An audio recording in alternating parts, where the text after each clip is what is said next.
Good morning, everyone, and welcome to the Bellevue Bruins Sports Network. Today, coming to you live from John Stella Field in Brown Park in Omaha, Nebraska, we bring you day number 3 of the Bellevue bracket of the opening round of the NAIA Baseball National Championship. Good morning once again, everyone. Mick Krupski here, back to do the play-by-play. As you can tell, a little bit of raspiness to my voice, but we're going to get on with this one. We had about an inch of rain overnight, so once again, Roddy Field is not playable today, so the tournament shifts locations back to John Stella Field and the Field Turf Field.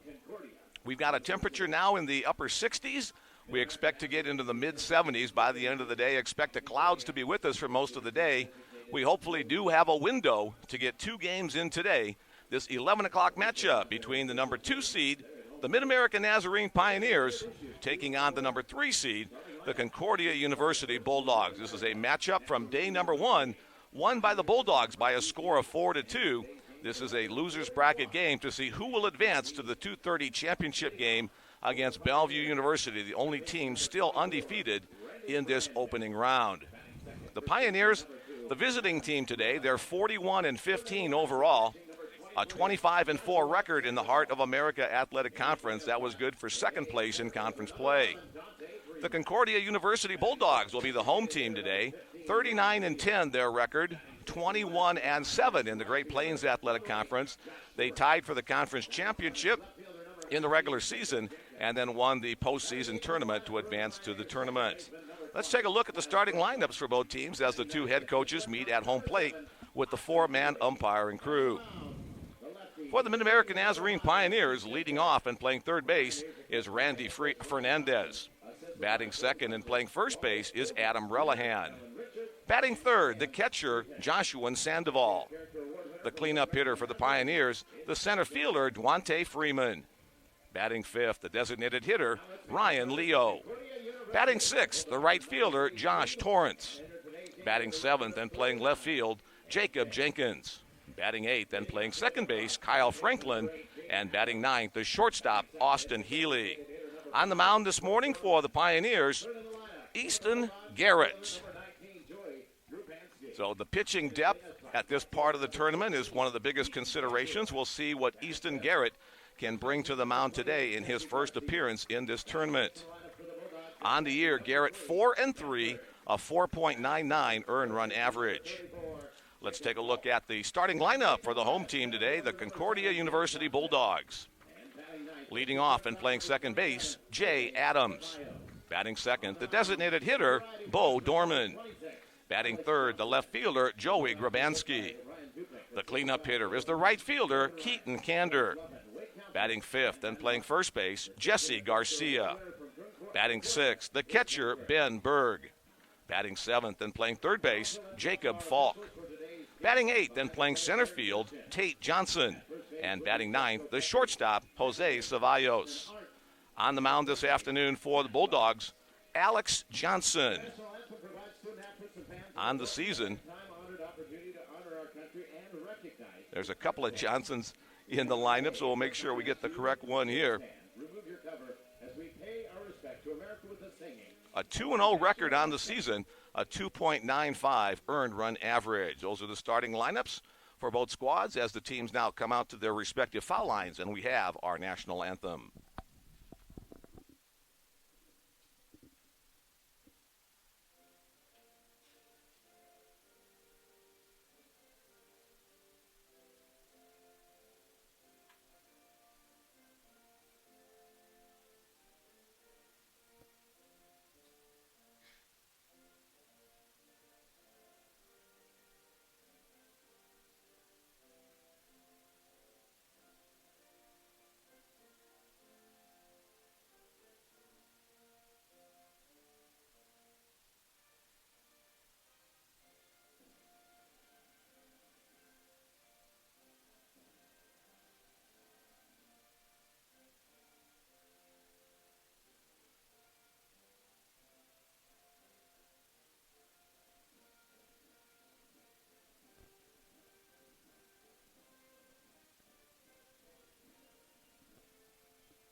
Our national anthem, getting things started here, coming to you live from John Stella Field in Brown Park in Omaha. The third day, the day that we may crown the champion of this Bellevue bracket, if not an unnecessary game to be played tomorrow at noon. The Bulldogs and the Pioneers about to set it up. They both have one loss in this double elimination tournament. The Bellevue University Bruins await to take on the winner of this game in a 2:30 contest, again here from John Stella Field. The Bulldogs, the home team, take the field. Let's set their defense in this game of elimination. Across the infield, Jesse Garcia is the first baseman. Jay Adams is at second. The shortstop, Jose Ceballos. The third baseman is Jacob Falk. Across the outfield, Joey Grabansky is in left. The center fielder is Tate Johnson. And in right, Keaton Kander. The battery for the Bulldogs today, behind the plate, Ben Berg. He's done all the catching in all the games for the Bulldogs. And on the mound, right-hander Alex Johnson. Johnson, as we said, a 2-0 record on the season, a 2.95 earned run average in 21 and a third innings on the season. He has struck out 34 in those 21 innings of work and walked 12. Opponents are batting 181 on the season against Alex Johnson.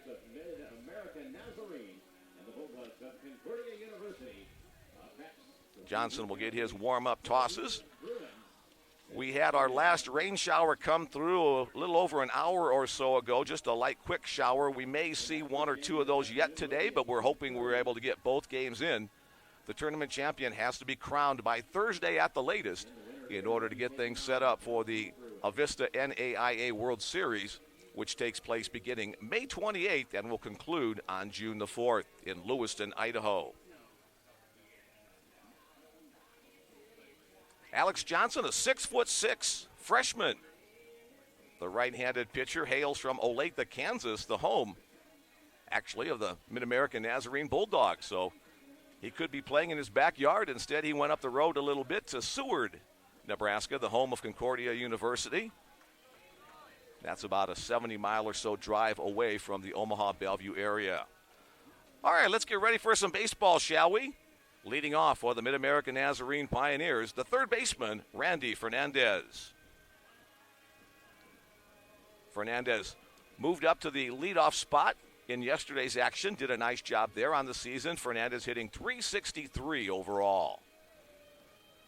Four-man umpiring crew behind the plate is Aaron Christians. At first base, Jeff Kopecki. The second base umpire is Braxton Arndt. And at third base, Zach Lutz. Here we go with the first pitch of this elimination game. Called strike one.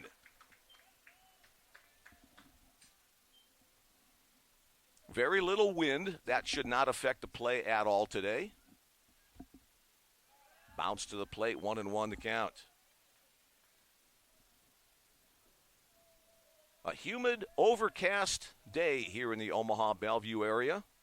Hopefully you're getting better weather wherever you are listening in. Little change up that time. Fernandez gets it off the end of the bat, hits it out to left field. Settling underneath it to make the first out of the game, left fielder Joey Grabansky, 1 up, 1 down in the top of the first inning. Next up for the Pioneers, the first baseman, Adam Relihan.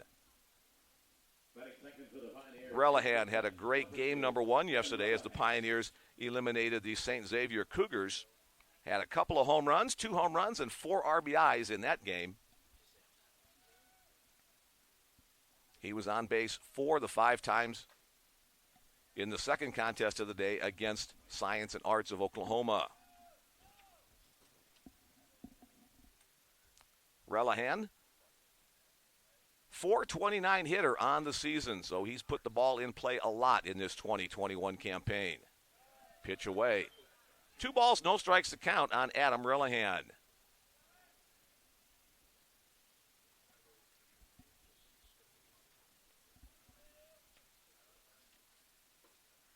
Just off the outside corner, now 3-0.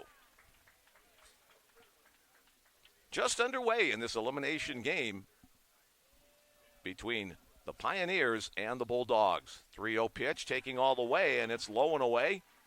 So the first base runner of the morning, Adam Relihan, reaches on the walk. So he's had 3 walks in yesterday's game. He's been a frequent base runner, as I said. The next batter, another one of the guys who's had a great tournament. Catcher, Joshua Sandoval. Sandoval had 2 home runs in the first game yesterday, added another gargantuan shot in the nightcap. Working from the stretch. Nice pitch on the outside half, swung on and missed by Sandoval. Sandoval, a .402 average, 21 home runs. That's a new single-season record for his team, and now 78 RBIs. That's tops on the team. That one's up and in, 1-1 to count.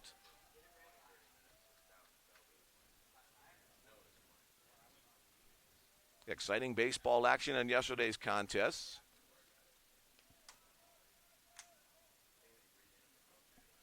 Nice little, looked like a knuckle curve that time from the arm of Alex Johnson. 1 ball, 2 strikes to count on Sandoval.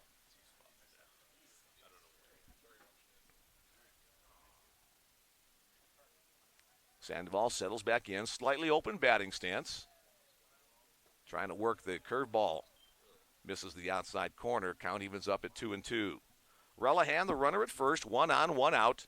Top of the first inning. Sandoval gets a long look down to the coaching box, where his head coach Ryan Thompson goes through some signs.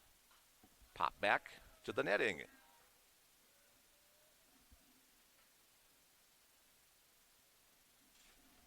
Let's salute the coaches here right in the first inning. Ryan Thompson, the head coach for Mid-American Nazarene. His assistant coaches are Colton Punches, Waldo Odens Jr., Kellen Richards, and Cam Screeton.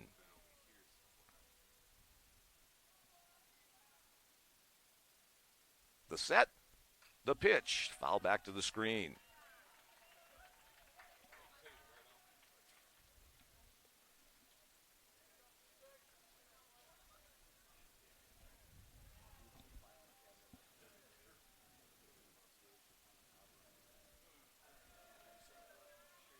Again, Johnson comes set near the shoulders, delivers an off-speed pitch. That, too, will be fouled out of play. So going through a lot of baseballs already in the first inning. The field is still a little moist, but as a synthetic field turf field, the rain goes right through it most of the time, but it'll still be a little slick, a little extra spin coming off the surface. 325 down the lines here at Brown Park, 380 to straightaway center field. That one's hit to right center field. Calling for it is the right fielder, Keaton Kander. He'll make the catch for the second out of the inning. Next to the plate for the Pioneers, the cleanup hitter, center fielder, Duante Freeman. Freeman, the leading hitter amongst the regulars, a .433 clip on the season.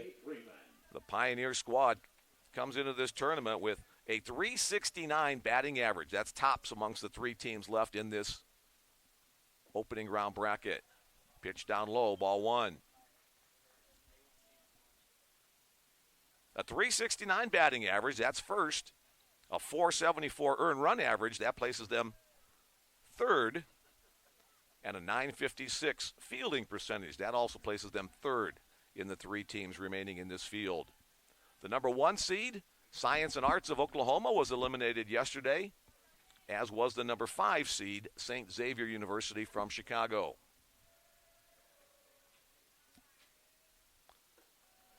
That pitch stays up high. 2-0 the count on Freeman, the center fielder for the Pioneers.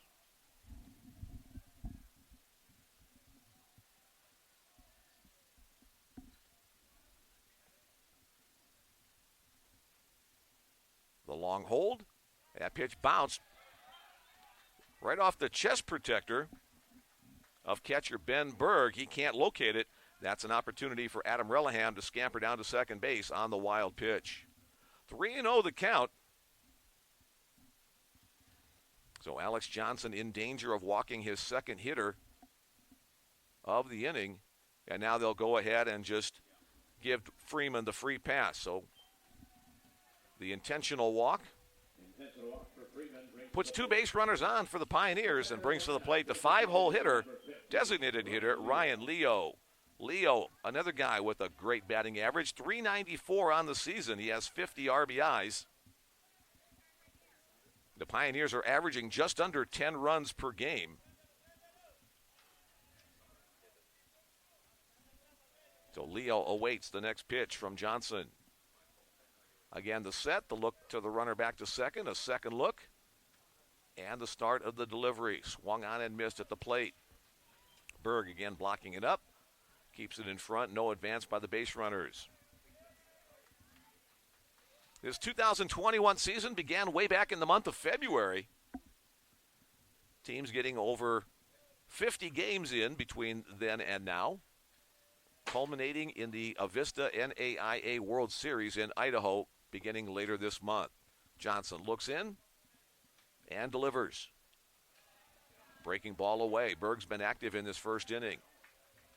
This is one of those situations for both teams where you're going to have somebody ready in the bullpen if your previous pitcher shows any sign of faltering.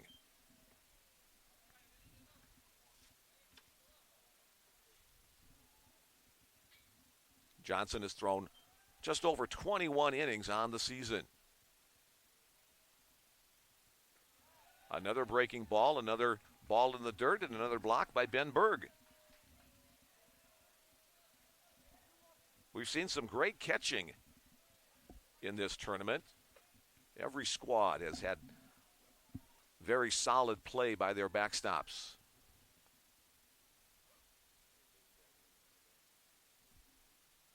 Leo steps out for just a second. Home plate umpire says, get back in. 2-1 the count on Leo. Opportunity here to get a number on the board in the top of the first inning for the Pioneers. Another pitch down low. Now 3-1 the count.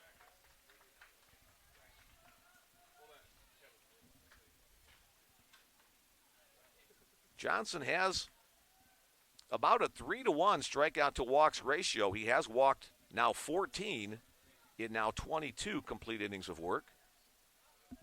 He'll come set once again. Leo swings and misses. Good heat on that fastball from Alex Johnson.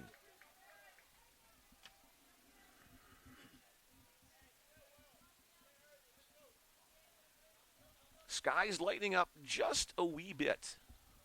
We'll take any extra breaks in the clouds that we can get. And now the step off, looking the runner back to second base. Concordia fielders mostly concerned with the batter at the plate. Relihan getting his lead off of second, and again the step back.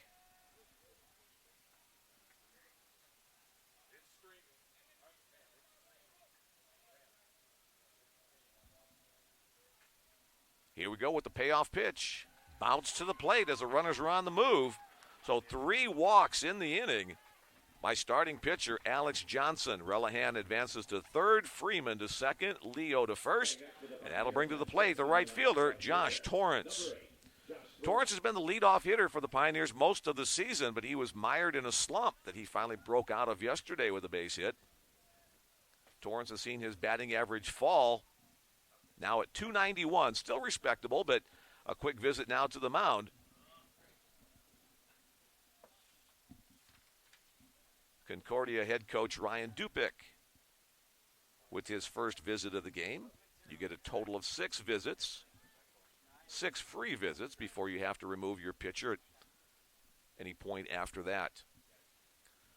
So an early scoring opportunity for the Pioneers.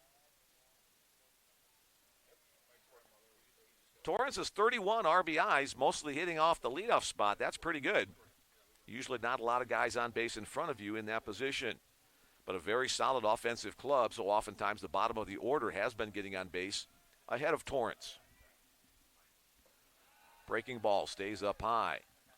Most of the deliveries from Alex Johnson have had some kind of movement on them. We've seen an occasional fastball, but most of the time we've seen curves, sliders, maybe even a knuckle curve on 1 or 2 of the pitches that have come in. Down low, blocked up again by Berg. So Johnson again in the hole. 2-0 the count on Torrance.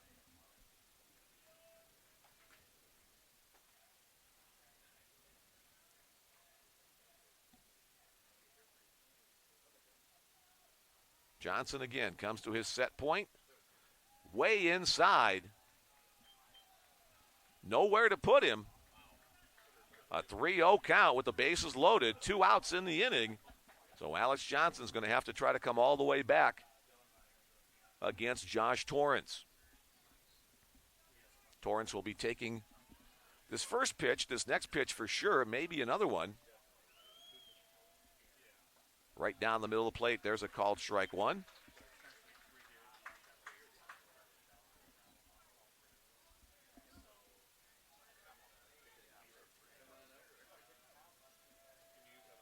The 3-1 offering.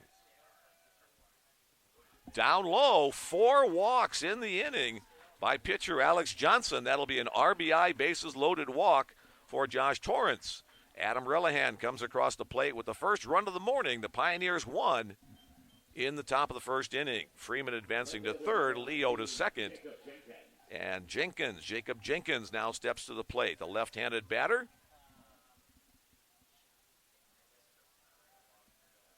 Hitting .265 on the year.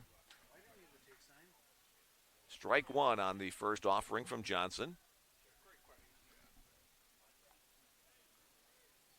A couple of guys milling about in the Concordia bullpen, but nobody throwing as of yet. They would like to get some length for this start from Johnson. That pitch, again, another off-speed delivery. It's low, 1-1 to count. Mid-American Nazarene in the red jersey tops today. Concordia in the navy blue. Their primary school colors. Here's the 1-1. Again low, 2-1. Well, Johnson's just not missing consistently in any one spot. He's been missing up, down, low, high, in, out. Still trying to find a good release point on his delivery. The 2-1. Again, an off-speed pitch, and again it's down low, forcing Berg to block it up with his body. So here we are at 3-1. 1 run across, 4 walks. So the pressure getting a little bit more intense on pitcher Alex Johnson here as he's trying to find the strike zone. Will he be taking, or will Jenkins have the green light? He'll be focusing on one pitch in one spot if he does swing. On the outside corner, strike 2. Right on the outside black. So now the 3 base runners will be in motion with the pitch. 3-2 the count with 2 out. Johnson looks into Berg, gets his signal. He comes set and delivers. Swung on and missed. So coming back from a 3-1 deficit, Alex Johnson strikes out Jacob Jenkins to retire the side. 1 run on no hits. There were no errors and 3 men left on base after a half. The Pioneers won, and the Concordia Bulldogs coming to bat. So it could have been a lot worse for the Bulldogs. It could have been a lot better for the Pioneers had they cashed in 1 more run. On the replay, you see that pitch swung on and missed. 36 pitches in the first inning. Thanks, Bill Mullins, the Bellevue Associate Sports Information Director. Working to the right of me, Chad Jenkins, the MNU SID, in charge of the production and cameras for our broadcast. Working to the left of me. Clowns to the left, jokers to the right. Here I am. There we go. All right. Again, we're dating ourselves by those song references that we've had. Let's set the Pioneer defense as they take the field for the first time today across the infield. Adam Relihan is at first. Kyle Franklin at second. Austin Healy, the shortstop, and the third baseman is Randy Fernandez. Across the outfield, Jacob Jenkins is in left, Duante Freeman in center, and the right fielder is Josh Torrance. The battery for the Pioneers, Joshua Sandoval behind the plate. And on the mound, as you can see, a southpaw, Easton Garrett. Garrett gets his warm-up tosses. Let's tell you a little bit more about Garrett. A 4-win and 3-loss record on the season, a 4.99 earned run average. He's thrown 48 2/3 innings coming into this start. He has struck out 41 and walked 21. So just under a strikeout per inning, a 2-to-1 strikeout to walk ratio. Opposing batters are hitting .260 on the year against Garrett. He'll be facing a tough Concordia lineup. Of the 3 teams remaining, Concordia has the second highest batting average at 342, the second highest earned run average at 3.65, and the second best fielding percentage at 961. So some quality numbers for all 5 of the teams in this bracket, and especially for the 3 teams that remain. Leading it off for the Concordia Bulldogs, the second baseman, Jaden, or Jay, Adams. First pitch low and away on the offering from Garrett.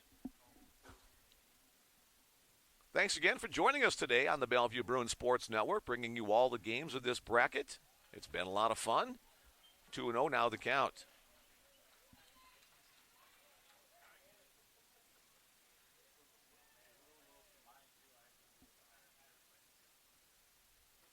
There's a pitch on the outside corner for a strike one.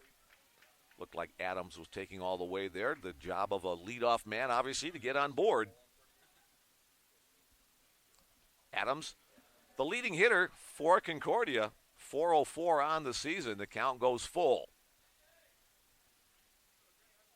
And his on-base percentage, 463.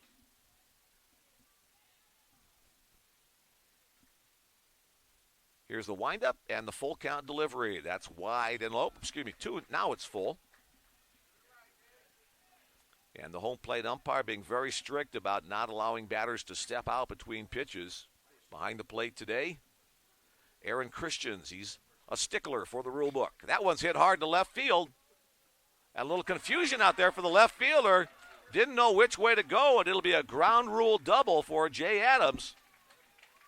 As Jacob Jenkins didn't know whether to come in or go back. It was hit right at him, so he couldn't get an angle on the ball. It bounces beyond him and bounces over the fence. So a ground rule double for Jaden Adams to start the game for Concordia on offense. Here's the designated hitter, Bo Dorman. Dorman, 375 on the year. So Concordia with an RBI opportunity right from the get-go. And now timeout requested by the home plate umpire.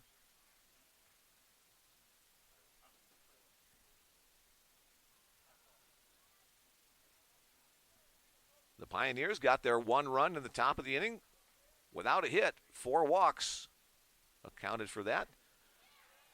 Bulldogs trying to respond. A swing and a miss by Dorman.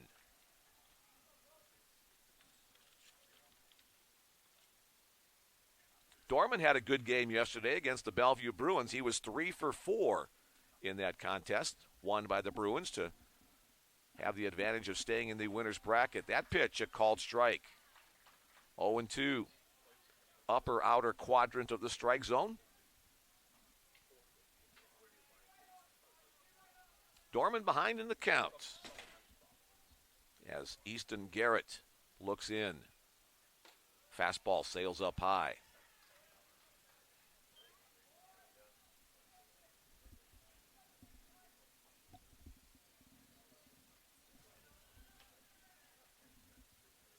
Easton Garrett, a 6'1 junior, delivers the next pitch. That one's fouled down the right field side. It'll tail out of play.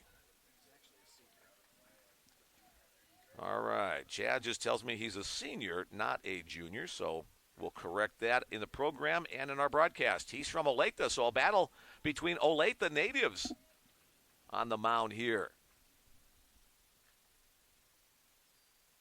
Again, Olathe, the home of Mid-American Nazarene University down in the Kansas City, Missouri area. Concordia, about a little over an hour drive to get here. Mid-American Nazarene, about a 3-hour trek to the Omaha-Bellevue area. 2 balls, 2 strikes to count on Dorman. The runner Adams gets his lead at second base. The set, the pitch, fouled back off the top of the glove of Joshua Sandoval. He jumps up a little bit, wishing he could have snared that for the strikeout, just off the tip of the webbing of his catcher's mitt.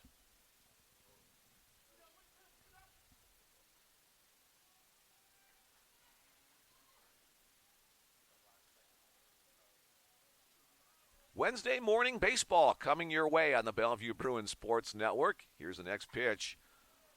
Down the left field side, that one's going to be tailing. Good hustle by Austin Healy, the shortstop. Didn't think he was going to be able to get there. but he makes the play in foul territory for the first out of the inning. Dorman got fooled by the pitch, cued it off the end of the bat. And Austin Healy, well, we've talked about him all series long. He's been a highlight reel player for the Pioneers. Gets into the defensive action early in this one. Here's left fielder Joey Grabanski. Grabanski, a freshman, he's having a great start to his career. .378 hitter for Concordia. Has a big swing at that one, fouls it out of play. Again, Concordia tied with Doane University for the regular season championship in the Great Plains Athletic Conference. They each finished with a 21-7 record. Concordia with an outstanding GPAC tournament. They outscored their opponents 39-10 to win the tournament and be the automatic qualifier. Again, a swing, again a foul. This one stays in the park, but retrieved by the on-deck hitter, Keaton Kander. We'll probably be seeing frequent stoppages to replenish the baseball supply. Everything that gets hit or especially hit foul is going to come back wet. So we'll probably go through a couple dozen baseballs today before this one is done. Misses on the outside corner. Sandoval looked like he wanted to throw behind the base runner but didn't get the opportunity. 1-2 the count on Grabanski.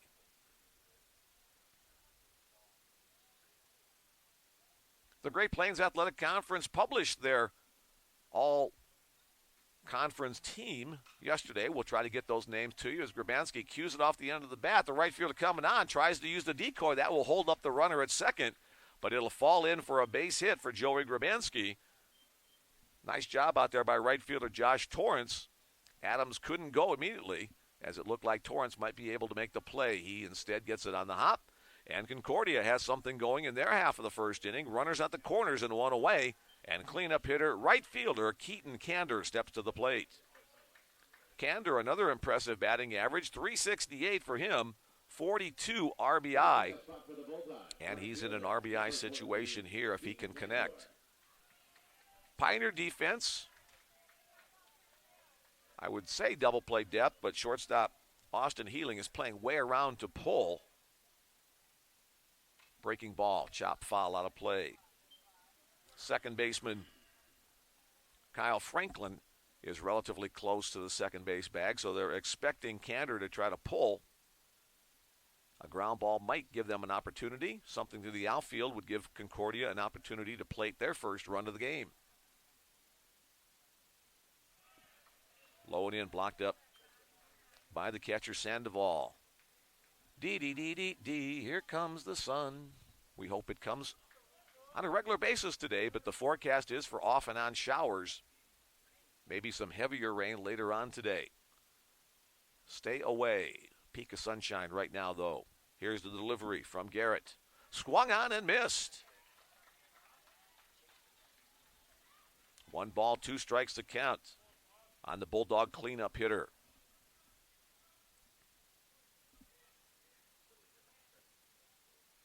The set, the pitch, a swing and a miss. The first strikeout of the game for Easton Garrett is the second out of the inning. It'll be up to first baseman Jesse Garcia, who steps to the plate if the Bulldogs can get a run in the first. Here's again a replay of that pitch. Good location, outer half of the plate that Kander could not reach. Runners get their leads. Adams at third, Grabanski at first. Garcia in the batter's box awaits the pitch. Slow breaking ball for a called strike one.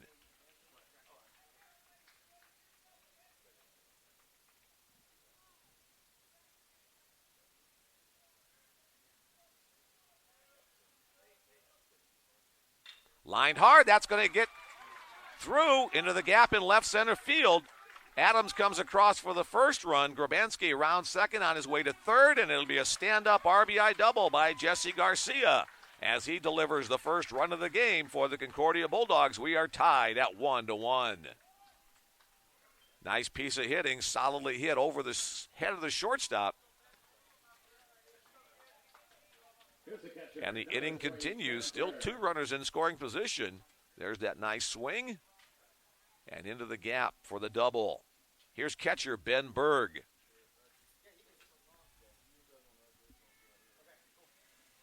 Berg, .333 average on the year. First pitch off the outside edge, ball one.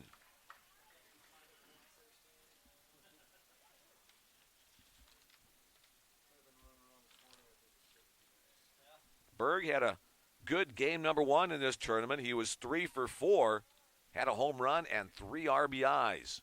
Trying to deliver some more here. That one's hit right side. Torrance has a long way to go. Franklin also going for it. It'll be the right fielder, Josh Torrance, who will get there to make the play after the long run to retire the side. 1 run on 3 hits. There were no errors and 2 left on base after 1 inning of play. We're tied 1 apiece, the Pioneers and the Bulldogs battling to stay alive for the championship in the Bellevue bracket of the 2021 NAIA National Baseball Championship. All right, those of you who were with us the last couple of days know we like to play along and have you participate in our broadcast as well. It looks like we've got a few people in the queue already.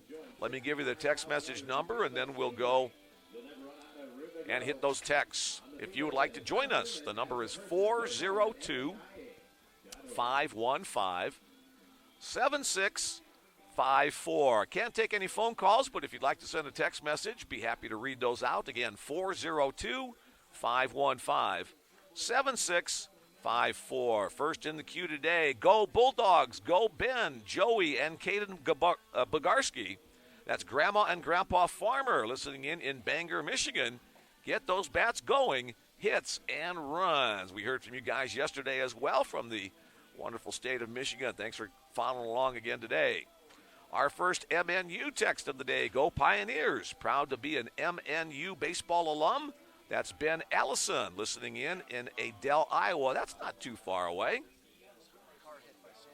Oh, that was the guy who had his car hit by Sandoval, that long home run out into the street at Don Roddy Field at baseball. Hey, and Autumn's here again. Autumn, it's springtime. Sorry, bad joke. Autumn here again, not at work today, though. Thought I'd let you know. Go, AJ. Autumn, glad you're with us once again. Again, the text message number, if you want to be part of our broadcast, 402-515-7654. A lot of base runners for both teams in that inning number 1. Let's get on with the top of inning number 2. Second baseman Kyle Franklin will lead things off. Shows bunt, pulls it back, pitch inside, ball 1. Alex Johnson back to the mound for the Bulldogs. He was wild, and no other way to say that. He was wild. 4 walks in the first inning. 2 fly balls and a strikeout to end the threat. And again, the home plate umpire motioning for the batter to stay in the box.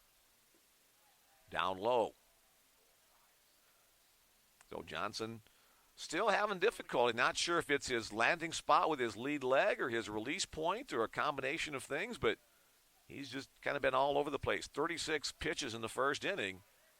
There's a called strike. Taking all the way was Franklin.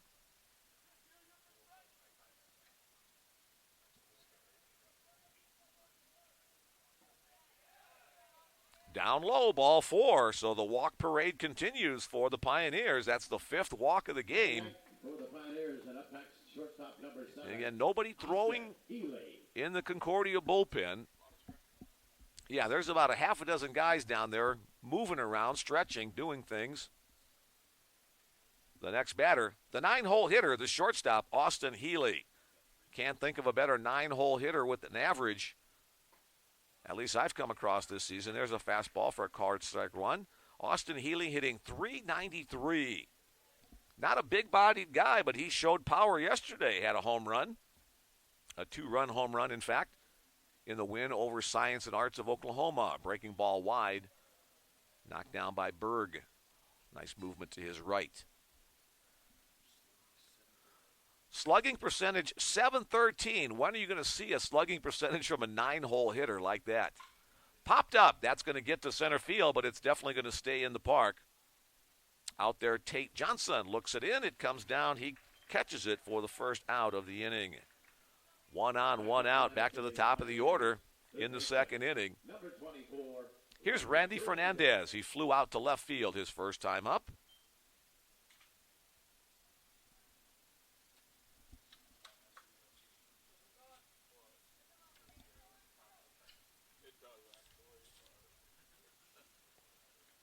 stretch, the pitch, again a breaking ball, and again out of the zone wide. I've collected too many papers over the course of this tournament. My scorebook looks like an encyclopedia. Here's the one I want. All right, Johnson again comes set up near the shoulders. Misses away, 2-1. Close but not quite, and when you're erratic with the strike zone, the umpire's not going to extend it all for you, so 2-0 the count on Fernandez. Way wide, now 3-0.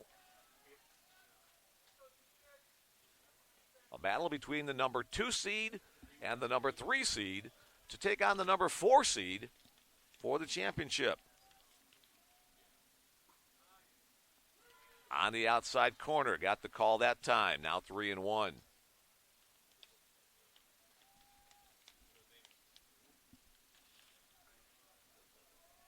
Fernandez awaits. Chop foul up the third base side.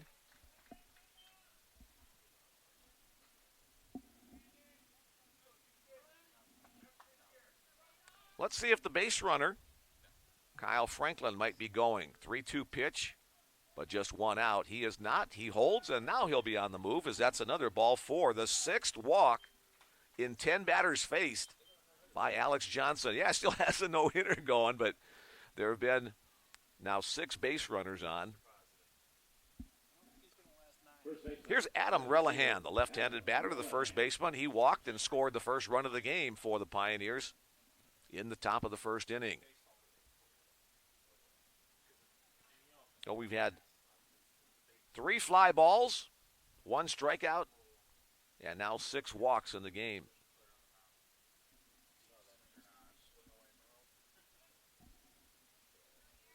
Alex Johnson again comes set at the shoulders, looks the runner back to second twice.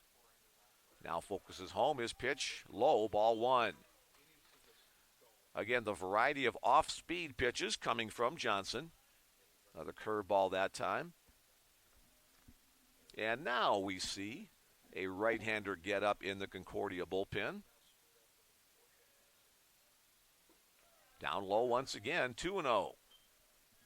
Bill, can you use your young eyeballs to see who that is in the Concordia bullpen, please? Okay. Bill, Chad, and Mick. Go with 9. Okay, here's the next pitch. That one's in the zone. Now 2-1 the count. Looked like Fernandez was taking all the way. Number 9 for Concordia is Adrian Cotton, loosening up in the bullpen. Our focus back on the play at hand. Here's the pitch to Relihan. He hits that hard to center field, but it'll be in play for center fielder Tate Johnson. He makes the catch. No advance by the runner at second. So the second catch of the inning, second out of the inning for Tate Johnson. The runners hold at first and second. Next up, the catcher, Joshua Sandoval. You're not going to try to take any chances when you have your power-hitting guy up next in the lineup, no matter if there's none or 1 or 2 outs. Sandoval flew out to center field, so Johnson's been busy. That's his 3rd putout in the first 2 innings of the game. Here's the pitch. Outside, ball 1.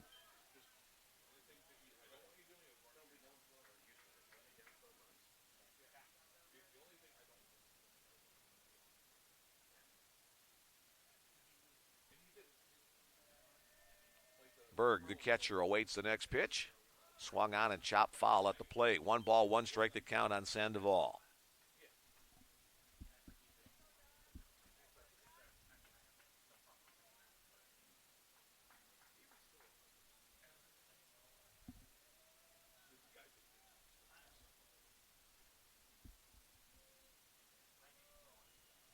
Again, Alex Johnson working from the stretch.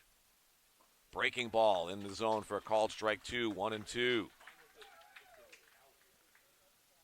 Sandoval, one of the 4 first-team All-Heart of America Athletic Conference members from this Pioneer squad. Behind in the count, 1-2. Way wide, 2-2 the count. In addition to Joshua Sandoval, Dante Freeman the center fielder. Bryson Sherwood, who's injured, was a first-teamer at third base. And John Vargas, a first-teamer as a pitcher. Swing and a miss. Oh, they're going to call a balk on that. I thought they might because the pitcher Johnson did not come to any kind of a pause. He just rushed right through his set. So on the play, no pitch. Fernandez will move to second, and Franklin will move to third on the balk. Got to come set. He just rushed right through it. Good replay. Again, brought to you by Chad Jenkins and the MNU video equipment that they've brought with them today for the tournament. All tournament long. Thanks again, Chad, for your great work. That one's popped to the right side. Long way to go. Couple guys giving chase. A second baseman. Nice running catch out there by Jay Adams to cover territory on that tailing fly ball to right field. So again, the Pioneers threaten, but they leave two in scoring position. No runs on no hits, no errors, and two left on base. That's 5 base runners left on in the first 2 innings by Mid-American Nazarene. It'll be the 7, 8, 9 spots in the order for the Bulldogs as they come to bat in the bottom of the second inning. That'll give us an opportunity to check in with some of the folks listening in. Go Bulldogs and Bo. Mom and Dad are missing number 5 right about now. Glad you're with us today, Mom and Dad. Good luck to Connor and Caleb Jonas. We saw them pitch, a little bit of relief yesterday. We're proud of you. Bring home the win, Pioneers. Hashtag fear the near. Love from Katie and Steph. Go Bulldogs from Boone, Iowa. That's up near the Des Moines area. They have a nice old railroad engine and a route up there. Been there, done that. Mick, this feels like deja vu from Monday. Go Bulldogs, the Fosgets from San Diego. Yeah, you're right. This is a matchup from day number 1. Where'd my sheet go with that score from day number 1? I got too many things going here. On day number 1, there we go. Concordia, a 4-2 win over Mid-American Nazarene. Go Pioneers and Easton Garrett watching from Olathe, Kansas. That's Graham Morsch. Graham, thanks for joining us today. And if you would like to be part of our broadcast, again, the number is 402-515-7654. We had 120-some text messages yesterday between the 3 broadcasts. That was a lot of fun hearing from people all across the country, Canada. The World Wide Web takes us all over the globe. Right now, let's take us to the bottom of the second inning. Third baseman Jacob Falk. Big overhand breaking ball on the outside corner for a called strike 1 on the pitch from Easton Garrett. Just had a text wishing him good luck. Chopper to short. Healy goes to get it. Fields, release across the diamond. 6-3 on the putout as shortstop Austin Healy makes the play. Center fielder Tate Johnson, the next hitter for Concordia.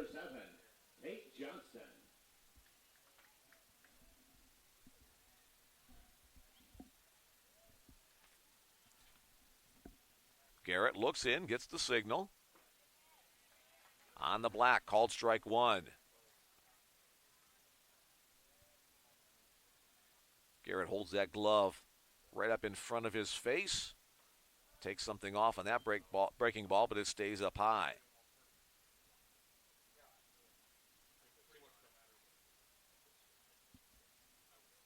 Johnson awaits the next pitch. A little up once again.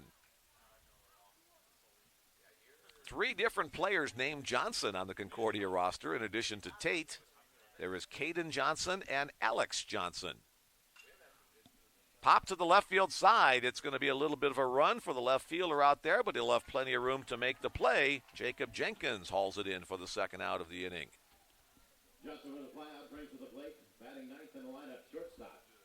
9-hole hitter, the shortstop, Jose Ceballos. So both shortstops occupying that number 9 hole in the lineup, both doing a great job defensively as well as providing some offensive punch as well. Ceballos hitting .368 on the year, fouls that one to the netting up the first base side. Again, about 325 down the lines here at John Stella Field at Brown Park. About 380 to straightaway center. Actually, left center is a little bit deeper than right center. Popped out of play once again. This field sits in a natural bowl. I think I described that before, but in case you weren't with us on Monday, a big hill to the east, to the south, and to the west, only open to the north side. That's kind of where downtown Omaha is located, up in that direction. You are facing, with this camera angle, you are facing to the northeast. It's our geography lesson of the day. 1 ball, 2 strikes to count on Ceballos. Breaking ball, back up the middle. Healy gets there. Will his throw be in time? Yes, it is. Another magical play at shortstop by Austin Healy. Covered a lot of distance to glove it, and then the quick release right on the money. Another 6-3 put out. No runs, no hits, no errors. Our first 1-2-3 inning of the game. Two innings in the book. 1-1 our score. So 2 innings, 2 runs, 1 for each team. More text messages. Here they come. Bulldogs, do your thing. The Ceballos family listening in Upland, California. Jose just got robbed of a base hit there. Shout out to my favorite pitcher, Jacob Lycan of the Bulldogs. Here's that replay again. See the distance covered by Healy. Gloves it just to the shortstop side of the bag, and that quick release gets it across in time. Shout out to my favorite pitcher, Jacob Lycan of the Bulldogs from McKinney, Texas. Go Bulldogs. Dominique again. Word of wisdom for the day. I believe in the law of inertia. Winners in motion will stay in motion. Let's go Pioneers. Thank you, Dominique. A philosopher. Let's go Dogs. Dig deep. Dave and Leslie Lindemann sending you all the good vibes. And one more. Go Pioneers at Kyle Waller from Mom Cheryl. Again, thanks to everybody for playing along with us this morning on the Bellevue Bruin Sports Network. We'll get more texts in the next half inning. Again, the number 402-515-7654. Looks like the sun's going to be playing a little peekaboo with us. The good thing about the sun coming up, it makes it a nicer day, but it also might add to the intensity of the rain coming later in the day. Hopefully we'll get these 2 9-inning games in today. Leading off, center fielder Dante Freeman, called strike 1. Alex Johnson back to the mound, still trying to find consistency in his delivery. He's walked 6 in the first 2 innings. Breaking ball, low and away, 1-1 the count on Freeman. He walked his first time up.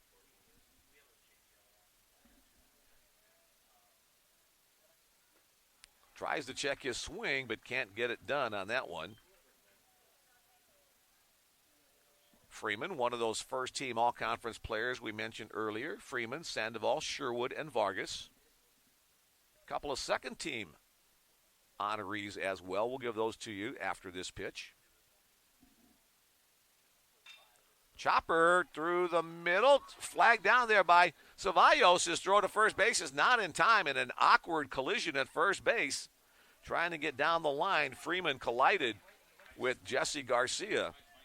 Looks like everybody's okay, but we'll see the play again here. Watch the end of it. Nice job by Ceballos to cover territory as well. That on the dive gets up quickly. And contact there. Freeman wasn't sure if he wanted to slide or run through or whatever. Kind of did an awkward thing. He's okay, but he might have jammed that right knee a little bit. It's an infield single, the first hit of the game for the Pioneers. Here's designated hitter Ryan Leo. So the shortstop's flashing some leather and arms for us here in the early going. That fastball on the outside corner, strike 1.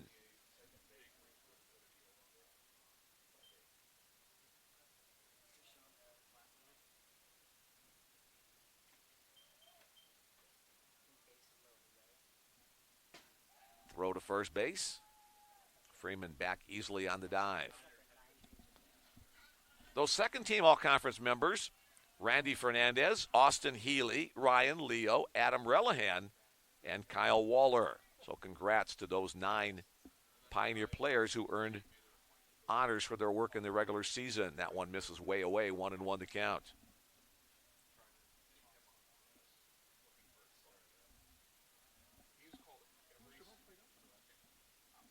Mid-American Nazarene defeated Science and Arts of Oklahoma yesterday, 6-4.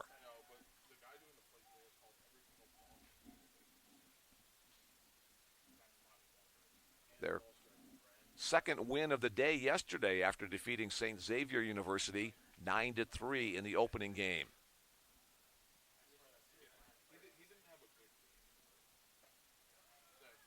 A little bit up in the zone on that breaking ball. 2 balls, 1 strike to count.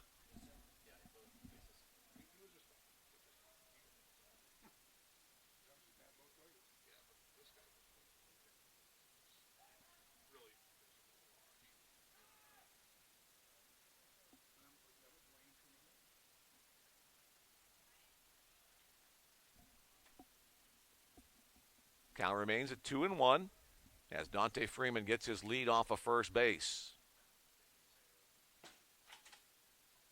Way wide once again.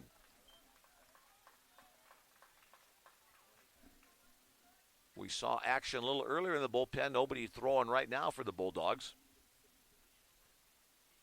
as they're hoping that Johnson can find his mechanics. But that one hits off the body of Ryan Leo on the hit by pitch. Once again, base runners on first and second for Mid-American Nazarene.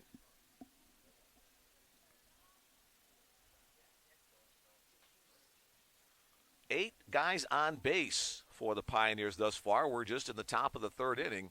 Still nobody out here as Josh Torrance steps to the plate. He had the RBI on the bases loaded walk his first time up. A long look down to the third base coaching box. Ryan Thompson runs through signs. Let's see if they might think about bunting, but with the erratic deliveries of Johnson, you might be best suited to try to coax another walk. Ball 1, the call. Concordia fans in attendance not happy with that call, but you get some, you don't get some.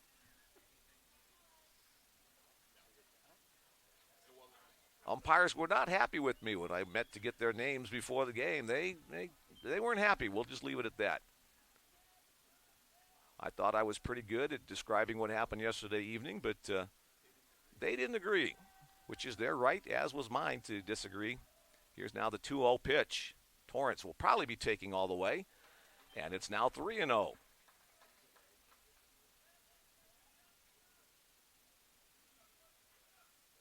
One run on 1 hit for Mid-American Nazarene, 1-1 on 3 hits for Concordia. Again, a 3-0 count on the board as Alex Johnson works that one down the middle of the plate. Again, Torrance taking all the way, and again we have action.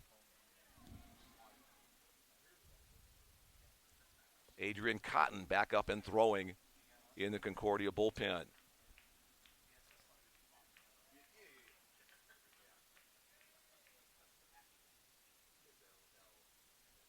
That one's hit to left field. Has some carry. Left fielder going back to the fence. Tries to jump, but he won't get there as it bangs off the light pole. A 3-run home run by Josh Torrance. We talked about his slump in action yesterday. I think he's out of that slump.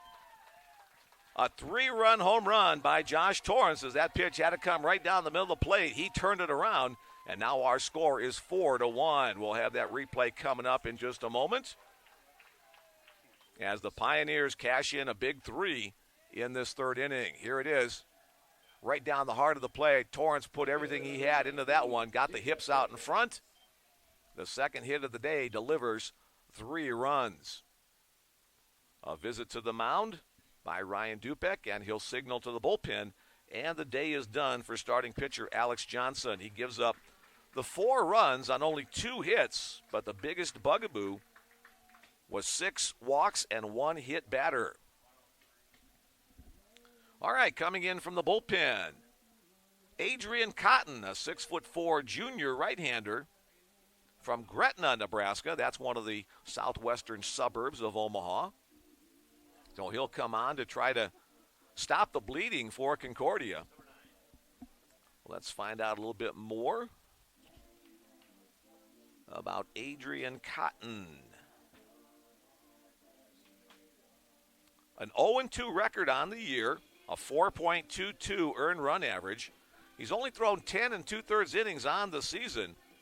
Has struck out 15, however, in those 10 innings and walked 6 opposing batters, hitting .220 on the year against Adrian Cotton. So we'll put him in the book as the first relief pitcher of the day. Again, it's an all-hands-on-deck kind of a day for both teams' pitching staffs.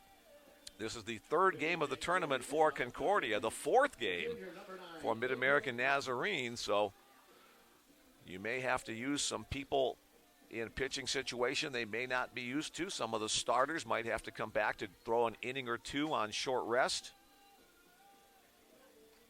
But right now, Adrian Cotton getting his warm-up tosses. Let's check some texts.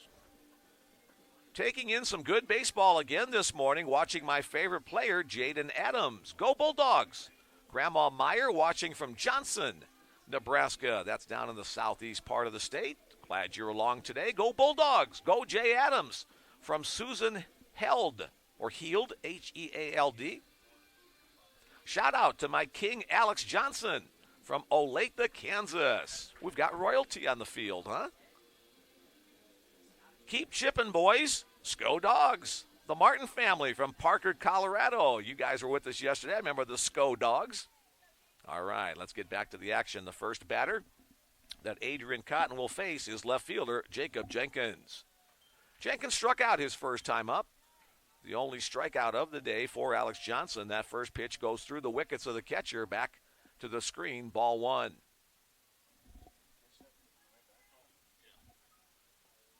Again, the backstop here is fairly close to home plate. That pitch on the outside corner, 1-1. Normally you want to have 60 feet or more from home plate to the backstop. It's a few feet closer than that. Most of the backstop is netting, but the bottom 3 feet or so is wood. A little bit of padded wood, but wood nonetheless, so oftentimes you'll get a quick carom off the lower part on a wild pitch pass ball. Bang, nice job there. Way to be heads up by Jacob Jenkins, getting that carom coming right back off that wood. There's a pitch in the zone. Now 2 balls, 2 strikes to count.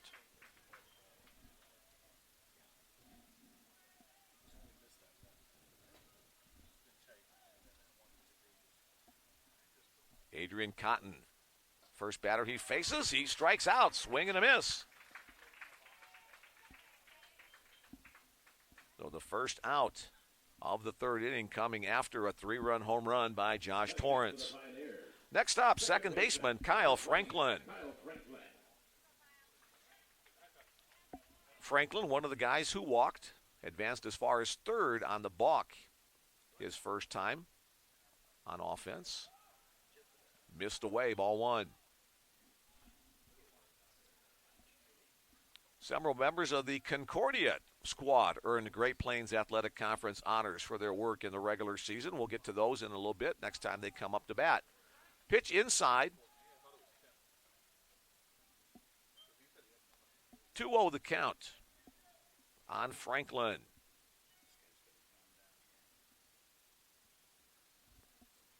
Kudos again to Franklin for stepping in after Bryson Sherwood injured his hamstring, I believe, in the HAAC tournament. Well, Franklin's come in and done a nice job offensively and defensively at that second base spot. Here's a 3-0 count as Cotton winds on the knees, 90 miles an hour, so he's got some pop behind his fastball. So change of pitcher, a change of pitching style as well, as starter Johnson mostly was tossing off speed stuff. Cotton more of a power pitcher. Steps to first base side, comes balanced. That one's hit up in the air to center field. Out there waiting for it is Tate Johnson, and he'll collect another one for the second out of the inning. Mentioned it early, Tate Johnson's been busy. That's his 4th putout. We're still in the 3rd inning. Here's shortstop Austin Healy. Has already made 2 nice plays in this game. One chasing down a fly ball, one flagging down a ground ball up the middle. Pitch up. He was a second-team all-conference player. Man, I'd like to see the shortstop who was first team. Again, Cotton from the windup. That breaking ball is in the zone. 1-1 to count. Getting a two-camera look again today. Hopefully you're enjoying the broadcast and also replays, which we don't normally have. Swing and a miss by Healy.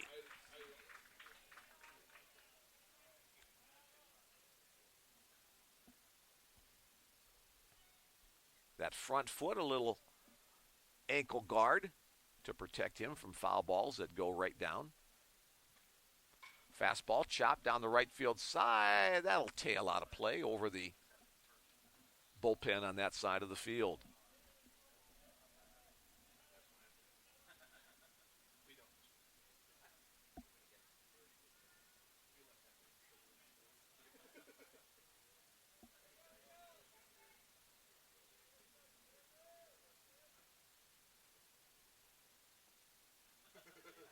Overhand breaking ball stays upstairs. Count evens up at 2 balls, 2 strikes, 2 outs, nobody on. 4-1 our score. Mid-American Nazarene ahead in this losers bracket game to see which team will advance to take on the Bellevue Bruins in championship action, scheduled to start at 2:30. Lined up the middle, drop it in for a base hit. So Austin Healy continues his hot hitting. That's the third hit of the game for Pioneer batters. Back to the top of the order. Going to go back to the top of the lineup for the Pioneers. Third baseman. Third time through the order in the third inning. That's a sign that you're doing something well on offense. Here's third baseman Randy Fernandez. Fernandez flew out and walked in his 2 previous at-bats today. Had 1 hit yesterday in the win over the Drovers. Called strike 1 on the first offering from Adrian Cotton.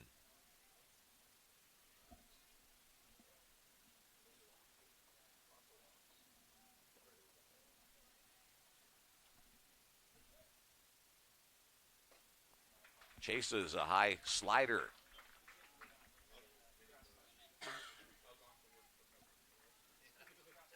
MNU, Mid-American Nazarene University. CUNE, Concordia University of Nebraska. Runner goes on the pitch to throw to second base. Middle infielder's tardy getting there. It'll be a stolen base for Austin Healy. Wasn't sure which one was supposed to cover on that one, but nobody home, and so the throw was on the money, but no fielder there to catch it and apply a tag. Second baseman Jaden Adams able to get there, but he was a good 10 feet behind the bag. So runner in scoring position on this 1-2 count. And again, Healy on the move. Had a great jump once again as the pitch is fouled out of play by Fernandez.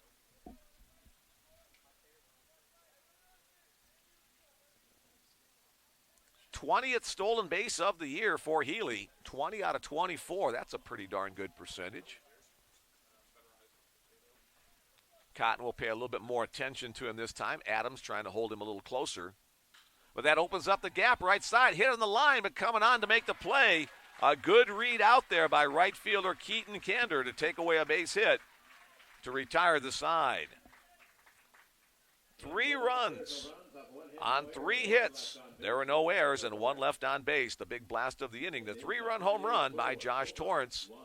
Here's that last play again, the line drive, head to right field. You see Kander, his first step, coming in and to his right. On the dive, he collects it to retire the side. 2.5 innings in the book. It's the Pioneers 4, the Bulldogs 1.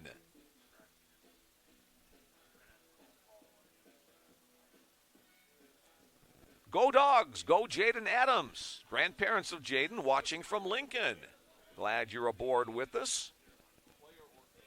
And this battle between Kansas and Nebraska. 2 bordering states here. The shortstop that was first team over Healy was the player of the year in the conference, who hit .400 with 17 home runs and 60 runs batted in. He was from Central Methodist. Thank you for that update. Appreciate it. So some outstanding performances by shortstops in this tournament, but also, I guess, in the Heart of America Athletic Conference. Bottom of the third inning upcoming. The Concordia Bulldogs will be back to the top of the order. Speaking of Jaden Adams, he will lead things off here in the third. Adams was one of the 4 first-teamers for the Bulldogs on the Great Plains Athletic Conference. Second baseman, number 8, Jaden Adams. First-team honorees. First pitch down low. Jay Adams, Joey Grabansky, Keaton Kander, and Bo Dorman. Adams at second base, Grabansky and Kander as outfielders, and Dorman as a DH. Chopped on the ground to short. Healy, glove down, into it, across, in time. 6-3 on the putout. Healy got the last assist in the last inning, gets the first one in the third. Or excuse me. Here's Bo Dorman, the designated hitter. Designated hitter, number 5, Bo Dorman. A pair of second-team honorees as well for the Bulldogs in the Great Plains Athletic Conference. 12 teams competing in that conference. First baseman Jesse Garcia and catcher Ben Berg were second-team honorees. Honorable mention to relief pitcher Nathan Buckaloo and starting pitchers Trent Wood and Nick Little. 2-0 the count. And also congratulations to Jake Fosgood. He was a first-team honoree and named the pitcher of the year for the G-Pack. That one's hit foul down the right field side, out of play. Now 2-1.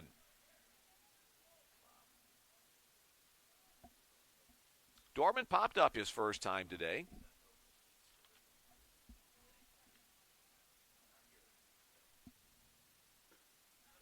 Off the outside edge. Dorman had 3 hits and 2 RBIs in the loss yesterday to Bellevue University in that win at Bracker's game that sent the Bruins to the championship round. Up and away, the walk will send Dorman to first base. So a 1-out base runner for the Bulldogs in the bottom of the third. That'll bring up left fielder Joey Grabansky. Grabansky had a base hit his first time up, a single to right field. And congratulations to him too, Grabansky, a first-team honoree. 2 outfielders, an infielder, and a designated hitter, and a pitcher making that first team. Can't forget Fosgood. Pitch, up and away, ball 1. Fosgood was a pitcher in the Game 1 matchup against Mid-American Nazarene. Swing and a miss on a changeup. Nicely located, moving away from the right-handed batter. Nick Little started.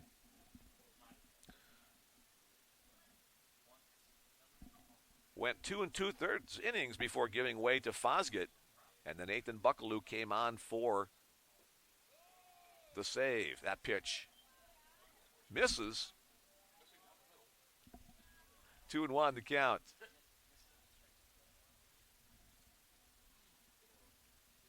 Grabansky back in. Here's the delivery from Garrett. Chases the fastball. 2-2 the count as it's fouled back to the net. A battle between the G-Pack and the HAAC. More people continue to filter into the park.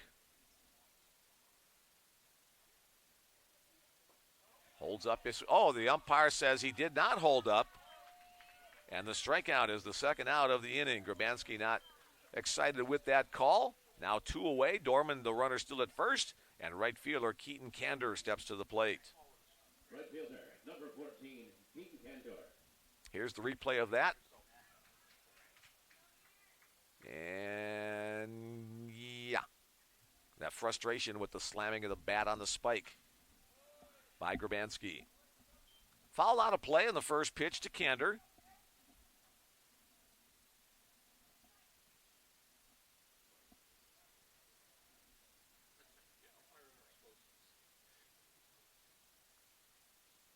Down low, blocked up by Sandoval. The runner has to hold as it doesn't get very far away.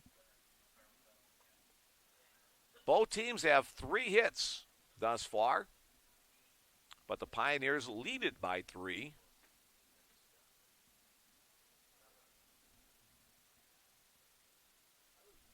Garrett comes set at the belt, looks the runner to first, delivers home. That one's low and in. 2-1.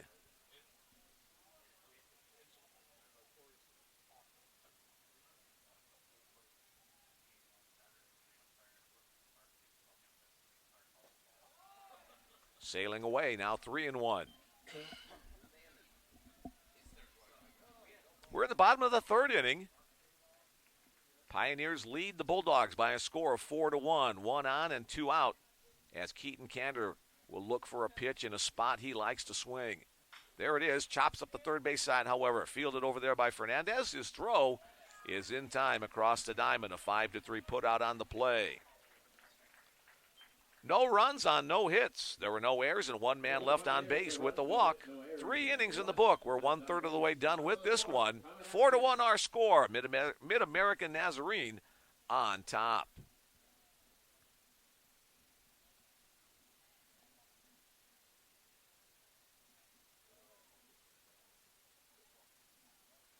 All right, let's give that text message number one more time here if you would like to be part of our broadcast. Thanks to everybody who's sent them along so far. 402-515-7654. Glad you're enjoying this broadcast. We're just after noon. I got 12:07, so 7 minutes past as we're now into the afternoon portion of our show. Brunch with the Bellevue bracket.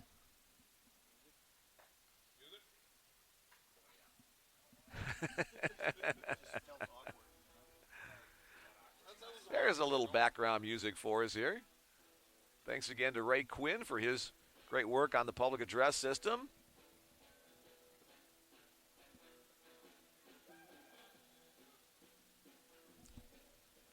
Tom Bullard down the other end, too, for his work on the scoreboard. Oh, okay.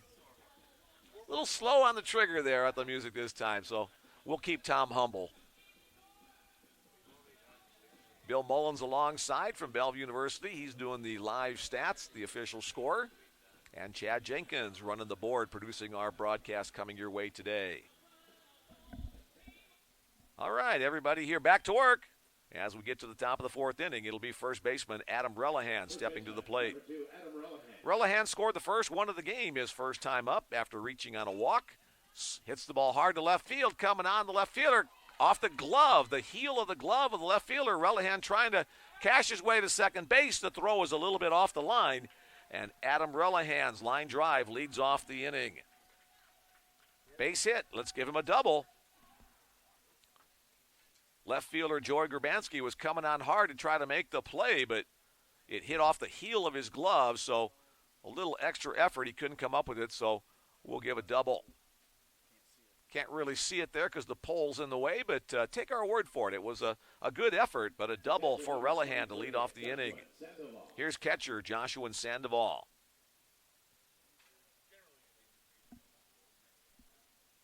Sandoval, the only, there's two. 7 of the 9 batters in the order have already been on base for Mid-American Nazarene.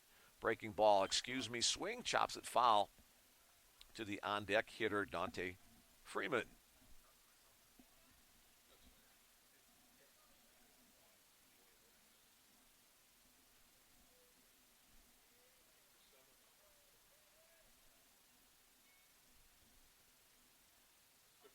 Cotton, Adrian Cotton, back for his second inning of relief work, gets the signal.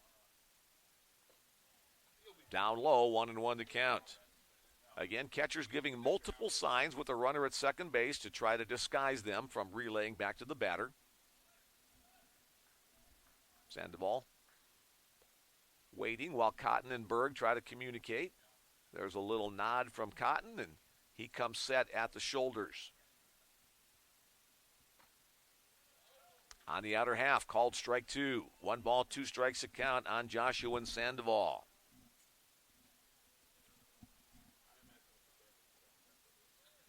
Sandoval, a junior from Manatee, Puerto Rico.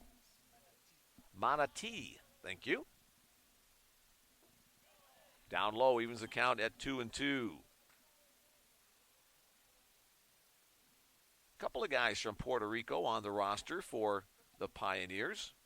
Nathan Torres from Hatillo, Puerto Rico as well. Someday it might become a U.S. state instead of just a territory. I know a lot of people there are pushing for it. Big lead at second. That one slammed off the front of the netting, protecting the first base dugout.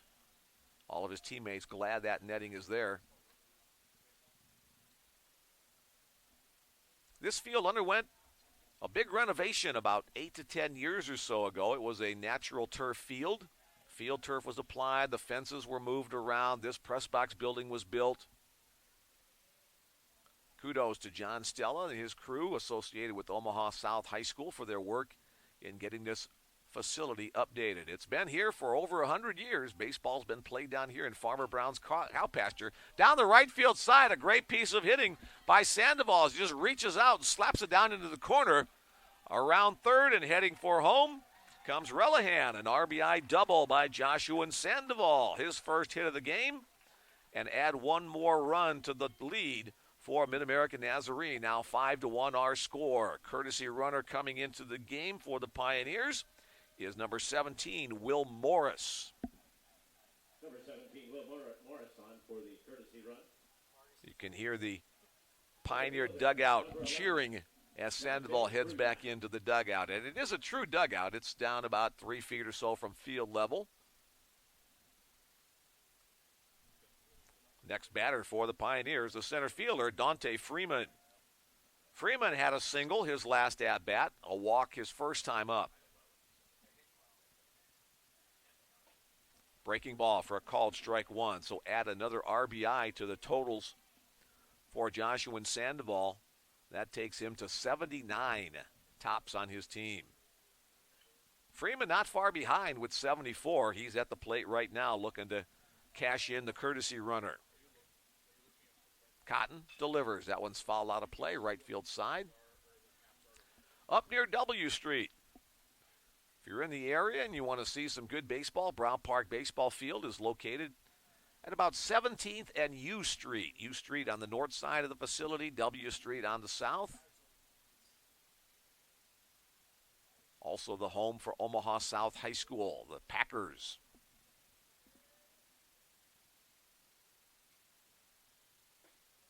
Down low. 1-2 the count. Kudos to the South High Packers soccer team. They won the Nebraska Class A soccer championship yesterday, back-to-back years for the Pack.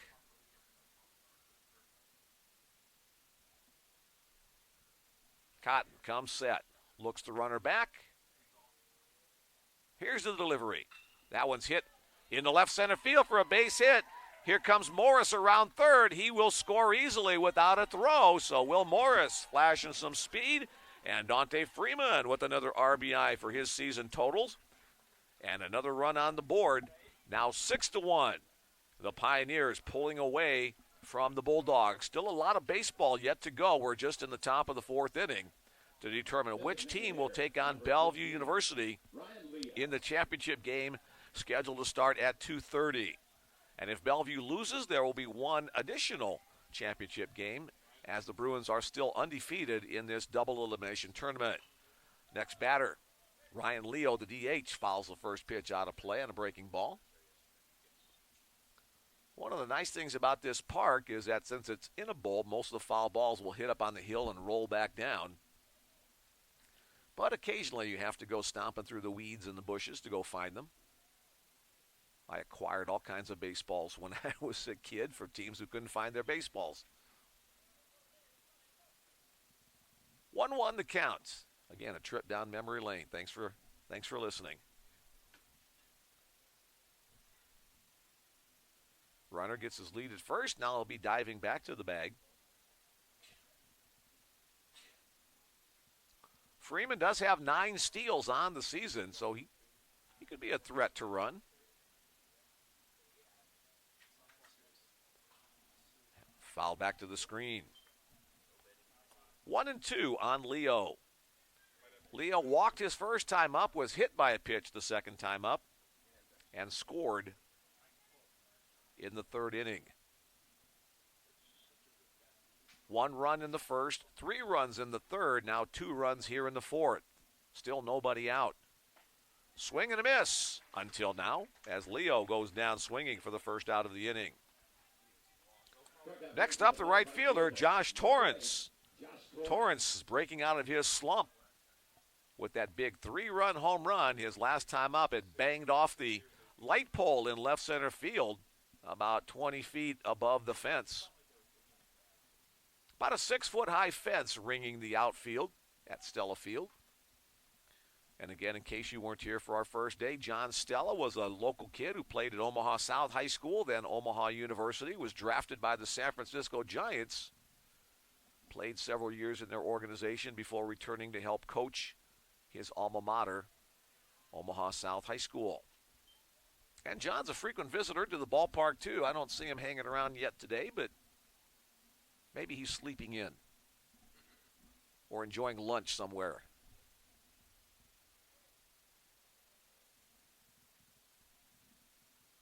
Again, the throw to first base. Wind picking up just a little bit as we see a little bit more sunshine filtering through the clouds. Just a gentle little, keep the mosquitoes off you kind of a breeze. Hopefully no mosquitoes out yet this time of year, but come summertime, this can become a place where you want to have a lot of mosquito repellent on. Chopper back to the mound. Cotton goes to second. It's off the glove of the shortstop out into left field. And we'll have an obstruction call for the runner at second. He will automatically get third base. It'll be a fielder's choice for Torrance as he reaches first base. E6 on the play at second. That will allow Freeman to get to third.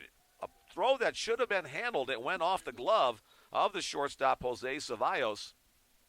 So the first error of the game puts runners at first and third with one away. The batter, left fielder Jacob Jenkins. Left-handed hitter.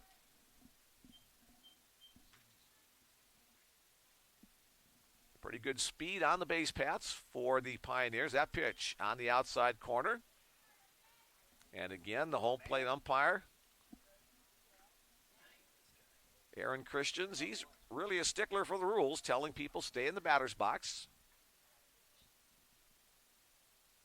Line hard. Ceballos makes the play. Good base running by both runners to hold, however. Line hard, but Jose Ceballos up to the task on that one.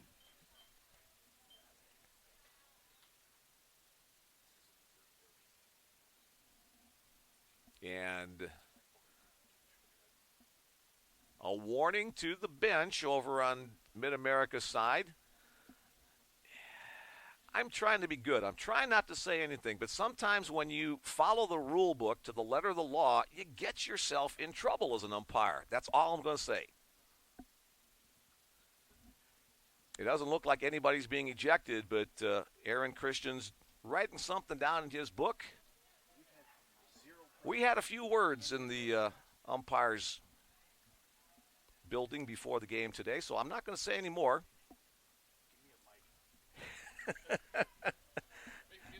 All right. Kyle Franklin, the second baseman, the next batter. Ball one to count. I umpired for about 20 years. I threw out a total of one guy in 20 years of umpiring. You don't go looking for trouble if you're an umpire. That one's hit hard to center field, but Tate Johnson goes back a couple of steps, now adjusts to his right, and he'll haul it in for the third out of the inning. Two more runs on the board for the Pioneers in the top of the fourth inning. 2 runs on 2 hits and 1 error. 1 left on base, 2 left on base. So the Pioneers have pushed 6 across the plate, but they've left, quick math, 8 on base through the first 4 innings, so their lead could be more substantial. But they enjoy a 5-run cushion as the Bulldogs come to bat in the bottom of the fourth inning. We'll see the 5, 6, 7 holes in the lineup. Back to the mound, Easton Garrett. The southpaw has done a nice job thus far. A few more text messages to read. Go Dogs, let's get the bats a-rolling. Thanks for sending that along. Let's go MNU. Keep up the good work. Hit a bomb, Dante. From Dad listening in. Glad you're joining us today. Go Pioneers. Mark Brown, the faculty athletics representative at Mid-American Nazarene University. Chad shaking his head over here and says, yes, a good man. Mark, thanks for joining us today. Way to go, E. Cheering the Nears on from Central Missouri. All right, so a Midwestern flavor to our text today. Glad to see everybody here in the Great Plains, Midwest, whatever you want to call it, the Heartland. All kinds of ways to describe all the good people here in the middle part of the country. Not to exclude you people on either coast, too, but 6-1 our score. Garrett has finished his warm-ups. The first batter he will face is Jesse Garcia.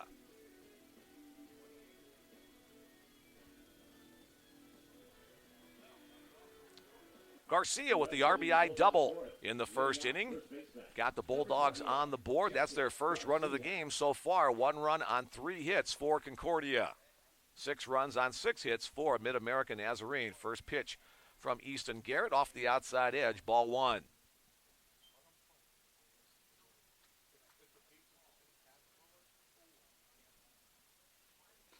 Tries to hold up. That one's on the zone anyway, and they say on the swing. 0-2, 1-1. Garcia awaits. That one sails up and away. 2-1 now the count.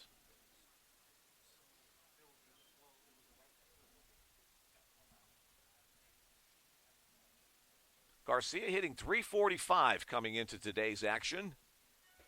Swings and misses at that one. Pitch with the tail away from the right-handed batter. You can get that tail by applying a little more pressure to one finger over the other on that fastball delivery. Tries to go out there again, a little further away, but this time Garcia gets a piece of the bat on the ball, fouls it out. Ryan Dupick, the head coach for the Concordia Bulldogs. Ryan Thompson, head coach for the Pioneers. So a battle of Ryans today. That one's hit in the air to shallow right field. Calling for it is the right fielder, Josh Torrance. He calls off his second baseman, Kyle Franklin, to make the catch. 1 up, 1 down in the bottom of the 4th inning. Here's the catcher, Ben Berg. Number 3, Ben Berg. Berg has done a nice job defensively, also a nice job at the plate. A wide open batting stance as he looks for the delivery from Easton Garrett. That one's up and away. He'll close it up a little bit as the pitch is on its way, trying to get those hips in a good hitting position. Front foot way open, closing, swinging, and fouling.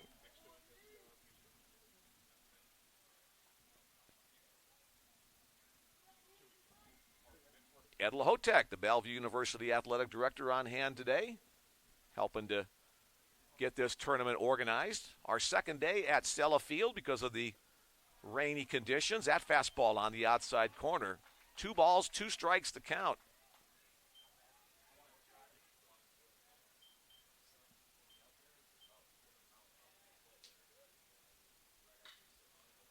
Berg with a little extension of his swing, gets it off the top of the bat and serves it up for a base hit into center field. Nice piece of hitting by Ben Berg. Just got the top of the bat on the ball.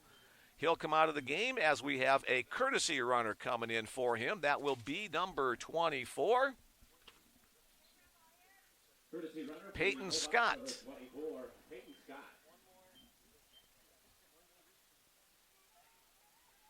Up next for the Bulldogs, third baseman, number 34. All right, Scott in the books as the courtesy runner as Jacob Falk, the third baseman, steps to the plate. Falk grounded out his first time up today.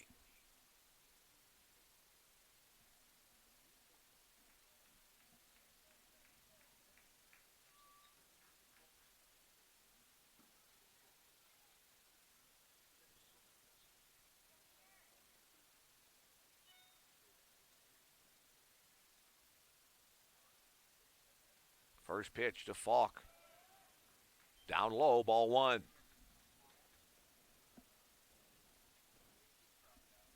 Kyle Franklin, the second baseman, fairly close to the bag on a steal attempt. He'll probably be the one to cover as the Pioneer defense shifted around. That one goes wide to first base, down into the right field corner. I think it got a piece of the umpire over there. Here comes the runner, Scott, all the way around second. The throw to third is not in time. So a 2-base error, an E1 on the throw from pitcher Easton Garrett. Tried to kind of sling it sidearm over there, and it tailed away from the first baseman, Adam Relihan. Can we see it here? There we go. Now Relihan's having to chase it down. And a good piece of base running by Peyton Scott to cut the corner sharply at second, slide into third. So now he's just 90 feet away with one out. And Jacob Falk now trying to get something to the outfield to score the runner. Chopper back to the mound. Now they've got him in a rundown between home and third, but it's misplayed by the pitcher, Easton Garrett. He should have just run right at the runner. Instead, he threw home, and wildly, Sandoval able to track it down. But that allowed Scott to get back to first base. It's a fielder's choice for Jacob Falk. Now runners at first and third, still just one out. And center fielder Tate Johnson has an opportunity to add some numbers on the board for Concordia. Johnson flew out his first appearance today. Slow breaking ball on the inside corner, strike one.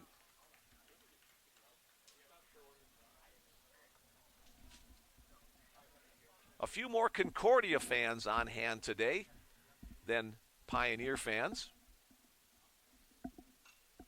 Foul back, out of play. Concordia, part of the Great Plains Athletic Conference, 12 schools in that conference, so they get 2 qualifiers to the national tournament. Doane University was the other one. Doane went 0-2 in their regional. And that one hits Johnson. The break. And they're going to call another balk, second balk of the game, one on each team. So no pitch, so Johnson will stay put. Peyton Scott will come across with the second run of the game on the balk, and Jacob Falk will move down to second. And out of the dugout comes Ryan Thompson that's Ryan Dupick. Wrong Ryan. Let's see if we can see it here from our field view. Yeah, you have the discretion. If it's called a delayed dead ball on the balk. You can take the result of the play, or you can simply take the balk. So it will either be you'll take the balk and score the run, or don't take the balk and you'll have bases loaded. So let's see here what Ryan Dupick decides to do.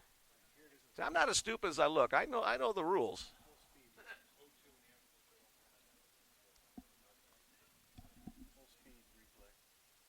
Full speed replay coming up.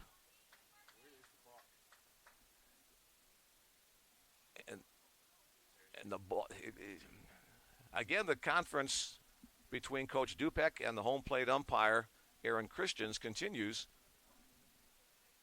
And so it looks like they will just take the balk call.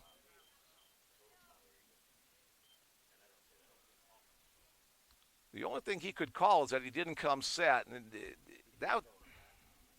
And now the format umpire and crew is going to get together for a conference. Where's the balk here? Anybody? Yeah, here's the live view. Ryan Jenkins has shown us one more time. There's the stretch. Set. That looks like a set to me. What are we doing? Who called it? Guess who called it? Yeah. Looks like the runner advances, right? Yeah, both runners advance. They get a run. All right, so they will take the balk, which means that Scott scores the second run of the game. Falk advances to second. No pitch on the play. No hit by pitch by Johnson, so he's still at home plate. And I believe it's an 0-2 count. Here's Garrett. Chopper up the middle. Glances off the side of the pitcher's mound over to Healy. Austin Healy makes the play, 6-3 to retire Johnston. Falk advancing to third on the play. So now there's 2 outs in the inning, and the runner moves to third base.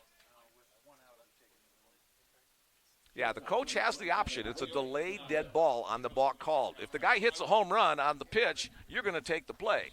But in that case, they just stayed with the balk, took the run, the sure run. Here's shortstop Jose Ceballos.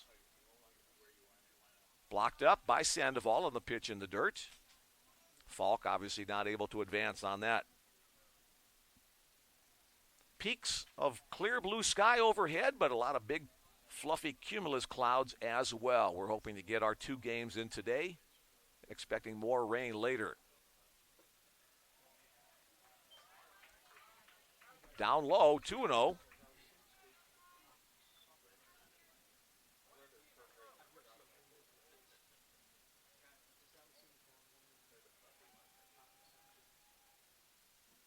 There's a called strike. 2-1 the count. We're having some interesting discussions up here in the press box, but I can't talk about most of them. So here's the next pitch, 2-1 to Garrett, just off the inside corner. Now 3-1. Ceballos ahead in the count, 9-hole hitter for Concordia, looking for a pitch he can drive. There's one, but chopped at the shortstop. Austin Healy stays down. Quick release. Back-to-back assists by Austin Healy to retire the side. The Bulldogs do pick up one run on one hit. There was one error and one left on base. A whole bunch of ones in that inning after 4 complete. Mid-American Nazarene 6, Concordia 2.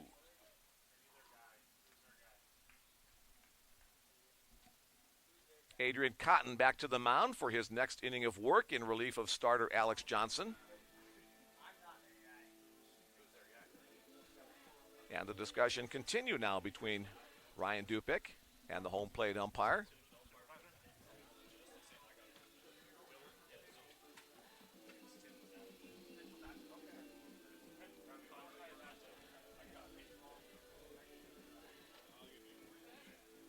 Couple more texts in the queue. Keep it up, Nears. Go, Uncle Ryan. That comes from Tasmo. I don't think I've ever had a text from a Tasmo before. Glad you're with us today. Garrett Easton.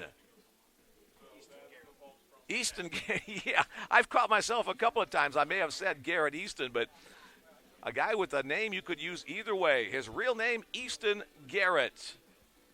So I apologize if I said Garrett Easton. All right. 402-515-7654. Thanks once again for everybody who sent along a greeting.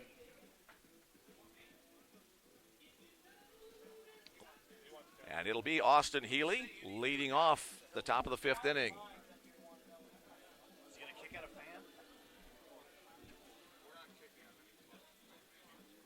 Now we've got an issue with somebody in the fans. Austin Healy. Anyway, let's get back to the game. That's what's important here. Austin Healy, the shortstop, leading it off in the top of the 5th inning. The Pioneers leading the Bulldogs by a score of 6-2. Overhand breaking ball stays upstairs. Somebody yelled, "It's not about you," because he wants to throw that guy. That pitch low, 2-0 the count.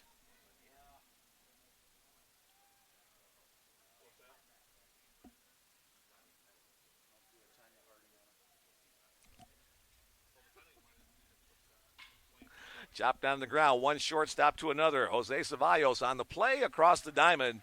6-3 on that putout to start the top of the 5th inning. Back to the top of the order for Mid-American Nazarene. This is now their 4th time through the order. We're just in the top of the 5th inning. They've had all kinds of runners on the bag. They've scored in 3 of the first 4 innings. Here's third baseman Randy Fernandez. Fernandez looking for his first hit today. He reached via a walk and 2 fly ball outs. That one's going towards right center field over near the scoreboard.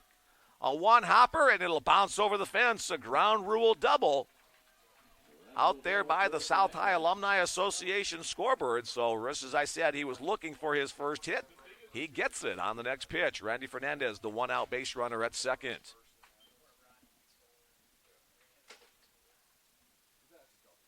The 16th double of the year for Randy Fernandez. Here now, Adam Relihan. Relihan has been on base 2 of the 3 times he's been up today, including a double his last time up. 6 runs on 7 hits, 2 runs on 4 hits. Those are the partial line scores for the 2 teams. Relihan lays off that fastball outside.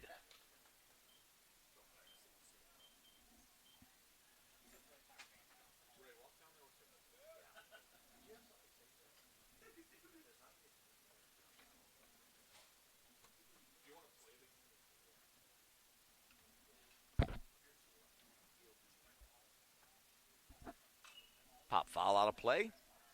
1 ball, 1 strike to count on Adam Relihan.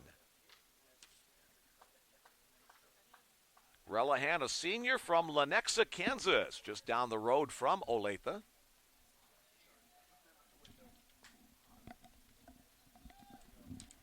we go, adding another. That okay with you, Bill? Oh, okay.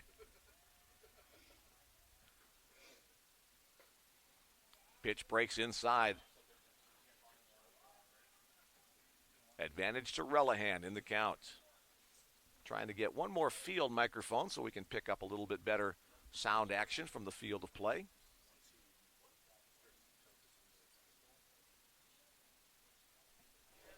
Cotton comes set. Low and in now, 3-1 the count. Maybe down just a fuzz.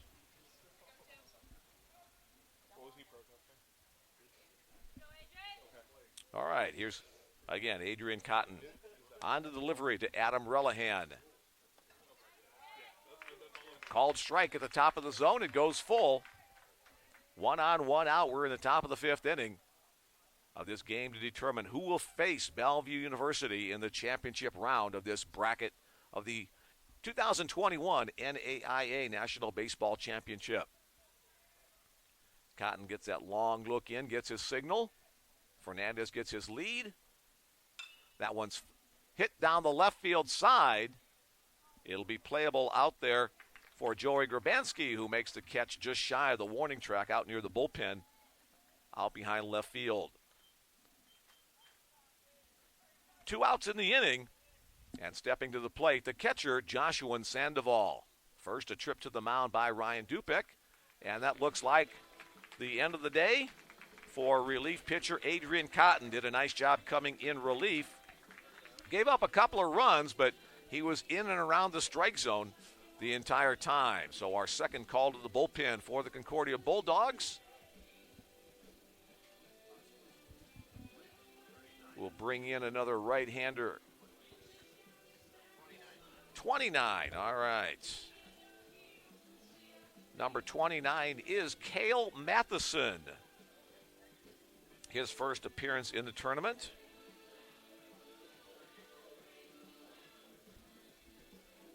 Cale Matheson, a freshman from Boerne, Texas. That's in the San Antonio area.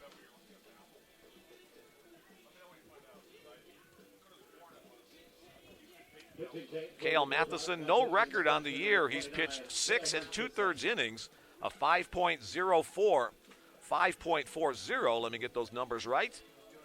Opponents aren't hitting well against him. He's only allowed an .091 batting average to opposing batters.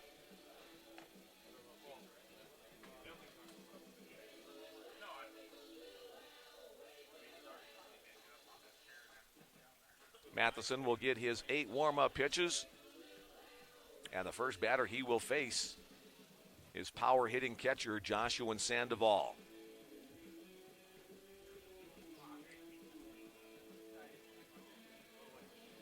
In the 6 innings that Matheson has pitched, he has struck out 9 and walked 4.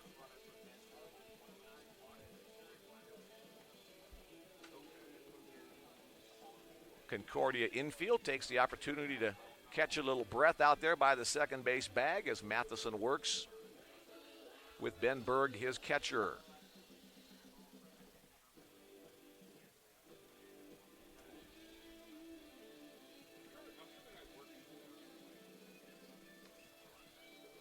This game started at 11 o'clock this morning. It's now 12:40, so pace of the game is kind of slow because we've seen a lot of pitches, a lot of base runners. 8 runs on the board combined thus far. There's the 8th warm-up pitch, so Matheson will get to work for real now against Joshua Sandoval. A little bit more of a breeze starting to pick up, blowing from the right field side to the left field side. That means it's blowing out to left fielders. Right-handed batters always like to see that. Here's Cale Matheson.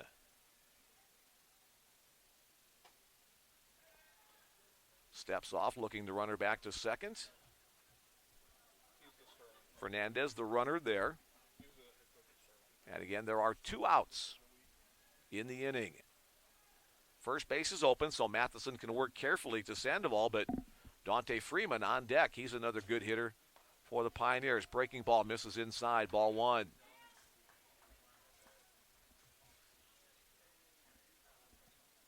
So take your pick here. You want the guy with 79 runs batted in or the guy with 75 runs batted in?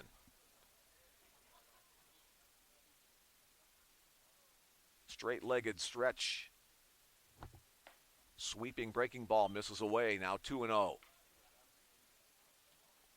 This could be one of those intentional, unintentional walk situations. Matheson might just trying to be work off the edge of the zone, trying to get Sandoval to commit to something outside of his regular hitting stroke. Again, way wide. 3-0 the count. Matheson, pretty good pop on his fastball.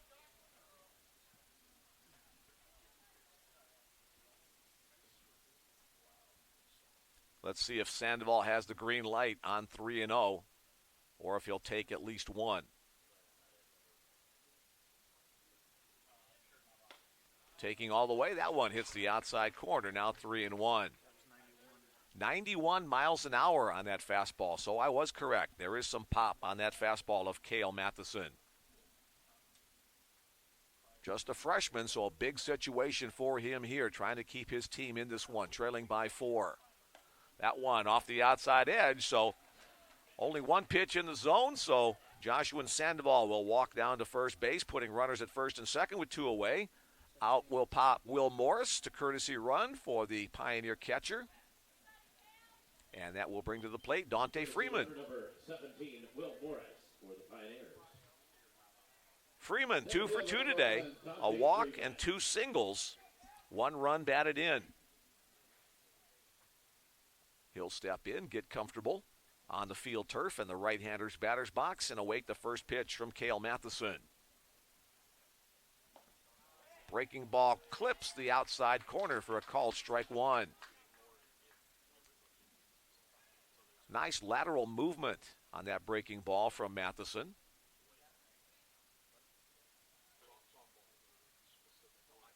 Runner goes, holds up on the swing. The throw to third base is not in time, and a good job by the third baseman Jacob Falk to keep that one-hop throw from going out to left field.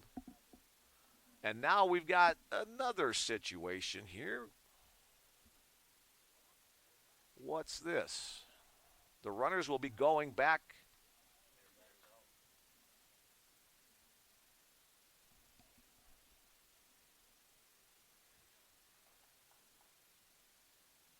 Is there if it's an interference call, the inning's done. They say foul tip.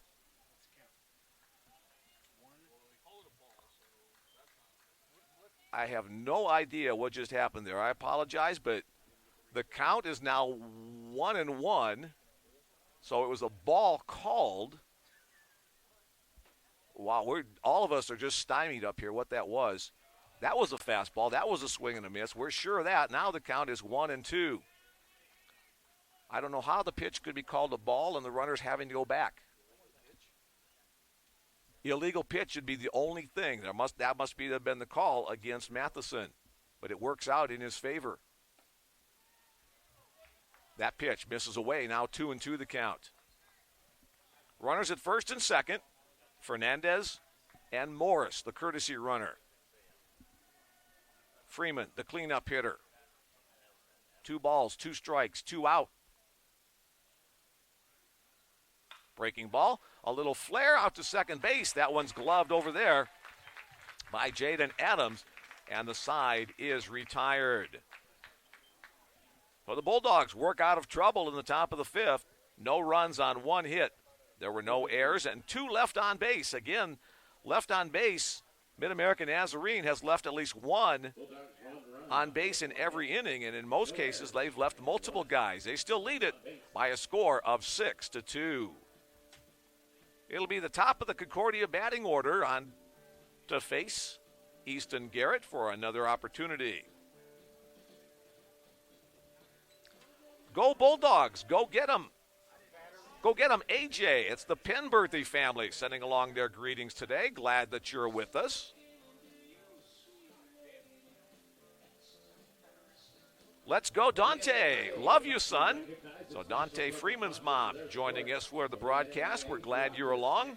Our third day of action coming to you live from John Stella Field, this nomadic Bellevue bracket. We were here on Monday, back to Don Roddy yesterday, and now back here to Brown Park today. This tournament was scheduled to be played at Don Roddy, but we've had a lot of rain. Hey, it's the middle of May, so springtime rains in the Omaha areas. Working around that to get the games in, enjoying some mostly sunny skies at the moment. Here's a couple more. Go Easton Garrett, our favorite pitcher. That comes from the Allens in Gardner, Kansas. Thanks, guys, for joining us. Really appreciate the baseball knowledge and the great play-by-play. Well, you're very welcome. That comes from Coach Murphy in Colorado. Coach, glad you're along for the broadcast.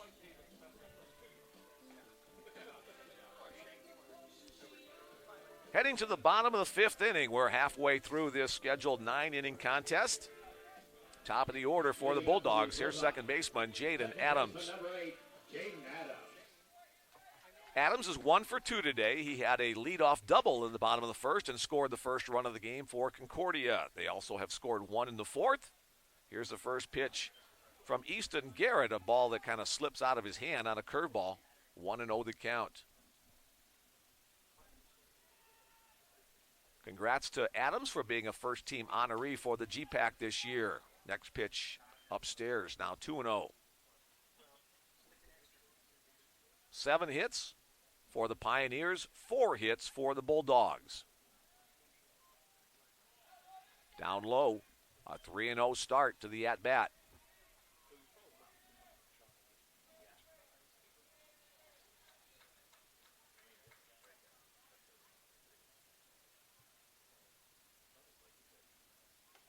And a 4-pitch walk taking all the way. Adams will trot down to first base as the Bulldogs trailing by 4, looking to get a little closer. Here's designated hitter Bo Dorman. Dorman can bring them there, the .375 hitter on the season. This is the 50th game of the year for Concordia. Taking on the first pitch, down low, 1-0. So 5 consecutive balls from Easton Garrett. Couple of bodies rumbling around down in the Pioneer bullpen. Can't see if anybody's really throwing. There's a pitch in the strike zone. Again, Dorman taking that one, looked like all the way. Now he'll be ready to swing if he gets something he likes on the 1-1. One of the Jonas brothers down throwing in the Pioneer bullpen. That one's fouled out of play. Now 1-2 the count.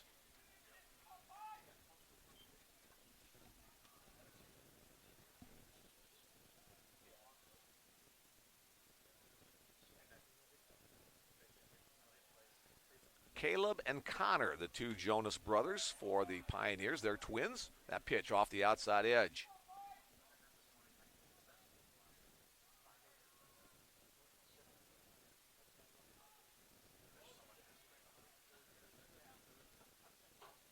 Foul tipped into the catcher's glove. The strikeout is the first out of the inning.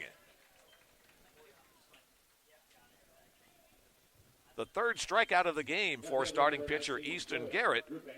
And that'll bring to the plate left fielder Joey Grabanski. Grabanski 1 for 2 today. Making an impact at Concordia in his freshman year. He's a member of that first team All-GPAC team. Blocked up, runner had an idea about going, but scampering back to first base is Jay Adams.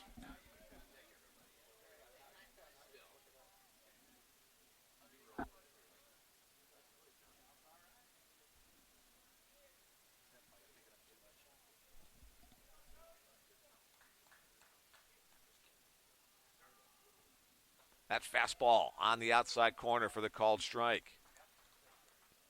Count evens up 1-1.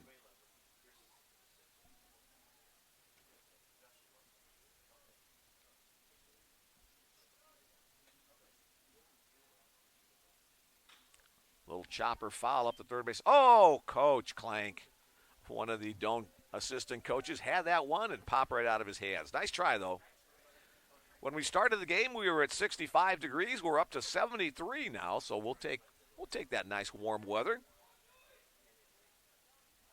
And again, the percentage of rain about 15%, so we can hopefully it stays away. That one's fouled again up the third base side, outside of the reach of Randy Fernandez, the third baseman.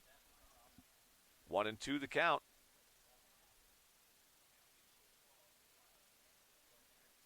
Chances of rain increase after 7 o'clock, so we should hopefully be done with 2 games today by that time. Until then, scattered clouds, scattered sunshine, blocked up by the catcher Sandoval on that pitch in the dirt. 2 balls, 2 strikes, 1 out, 1 on.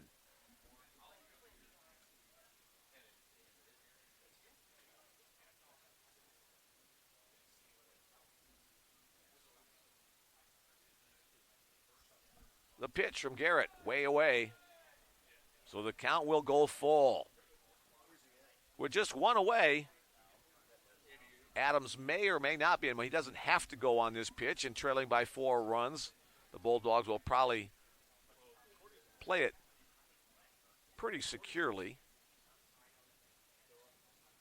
He is going with the pitch, and the pitch is in the dirt for ball 4. Grabansky with a good take.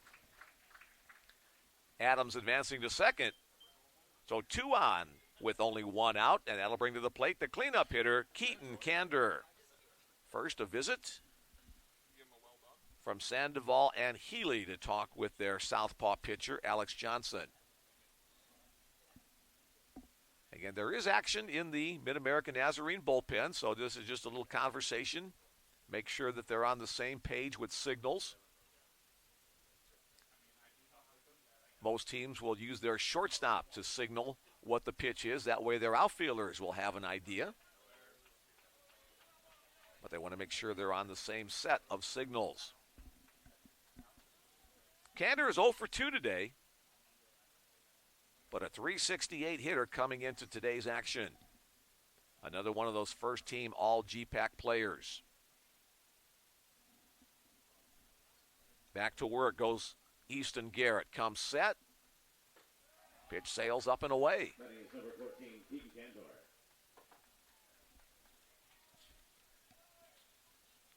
Garrett coming into today's action is thrown 48 2/3 innings. So he's an experienced pitcher on the mound. That pitch misses low, 2-0.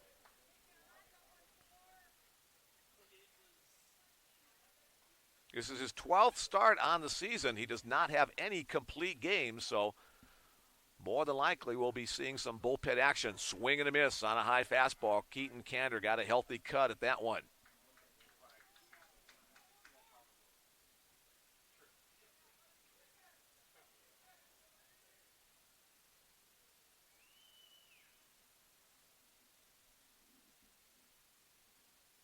That one's hit in the air to right center field. Going over is Torrance. He'll make the catch and get the throw in quickly to hold the base runners right where they are. So hit pretty well, but Josh Torrance coming up to make the play. Adams remaining at second, Grabansky at first, and it'll be up to first baseman Jesse Garcia to see if he can bring 1 or 2 of his teammates home here in this at-bat. Garcia does have an RBI already today. His double in the first inning scored the first run of the game in the person of Jaden Adams, and then flew out to right his second time up.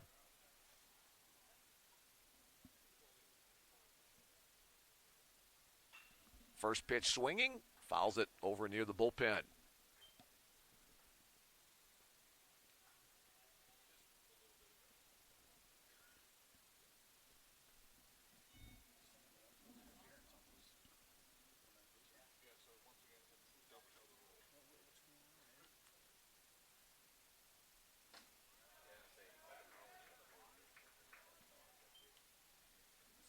One ball, 1 strike to count.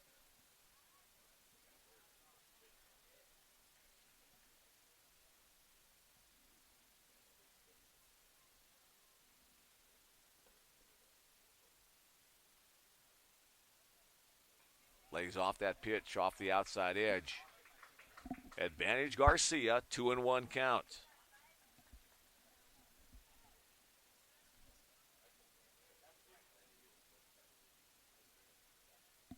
Garcia, a sophomore from El Cajon, California, awaits the offering from Garrett. Swings and misses, nicely located on the outside edge of the plate. Again, a deuces wild situation. 2 balls, 2 strikes, 2 out, 2 on. 6-2 our score. Advantage to the Pioneers.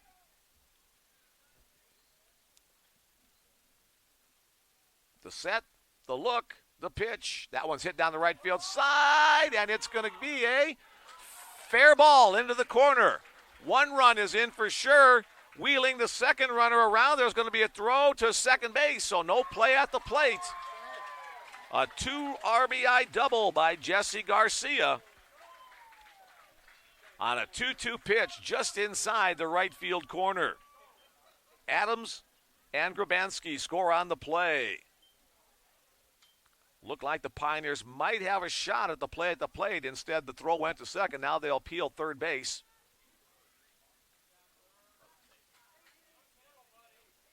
And the appeal is denied, trying to say that Grabanski didn't touch the base, but they say yes, he did.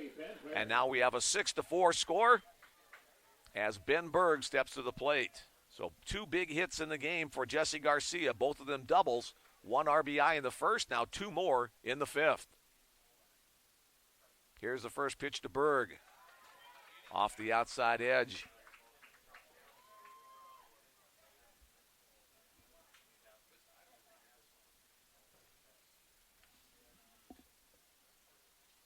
This is the 4th game of the tournament for Mid-America Nazarene. So their pitching depth will be tested. Fouled back to the screen, 1-1. Trying to get as many innings out of Easton Garrett as they can. Mid-American used 2 pitchers in the second game yesterday, Castro and Torres. They used 4 in the first game yesterday. And they used 2 in their opening round game. So a whole collection of guys on the mound. There's a nice changeup in the zone. 1 ball, 2 strikes to count on Ben Berg.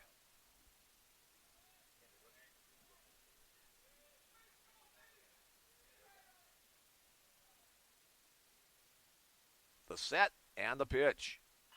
Chop foul against the front of the screen. Nice reactions over there at first by Relihan to grab that on the carom.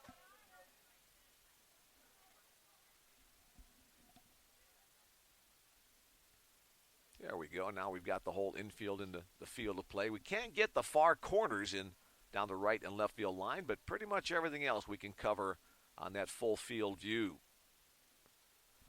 Garrett looks in, gets the signal from Sandoval. Breaking ball, called strike 3. That one fooled Berg as he took it, and the side is retired. 2 runs on 1 hit. There were no errors and 1 left on base, so the 2 walks in the inning come back to hurt Easton Garrett and the Pioneers as the Bulldogs have pulled to within 2. Our score after 5 complete, 6-4, Mid-America Nazarene Pioneers over the Concordia Bulldogs. Here's our line score through 5 complete innings of play.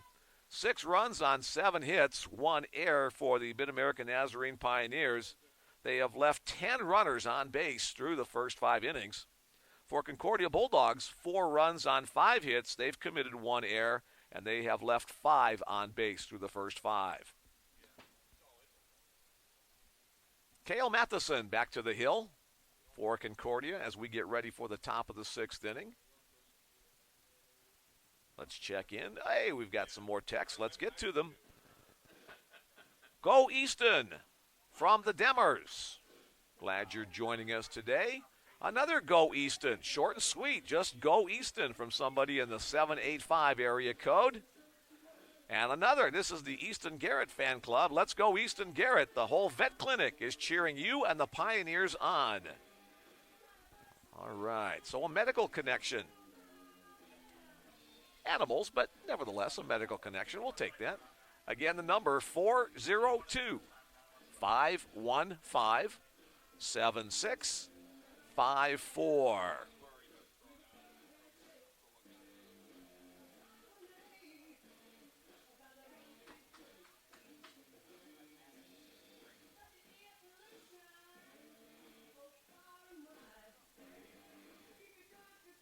Five, six, seven spots in the Pioneer batting order to lead off the sixth inning. Designated hitter Ryan Leo will start things off.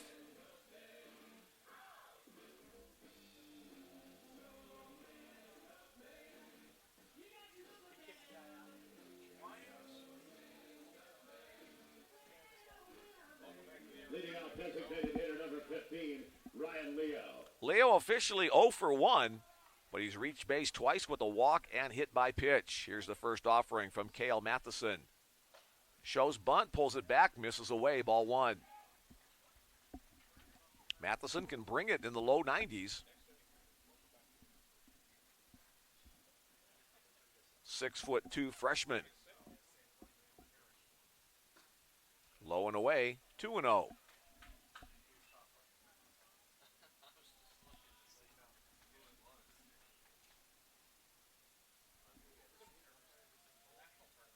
Pioneers coming into the tournament, the number 2 seed. Bulldogs coming in the number 3 seed. Their records very close to each other. A 3-0 count now as that one misses way wide. Leo, a junior from Queens, New York. My daughter lived in Queens for about a year. That pitch upstairs, a 4-pitch walk to lead off the sixth inning. And the Pioneers have had a base runner on in every inning thus far today. Bulldogs right behind. They've had base runners on in 4 of the first 5. Here's Josh Torrance. Torrance with a big blast of the game so far, a 3-run home run in the third inning. Breaking ball in the zone for a called strike one.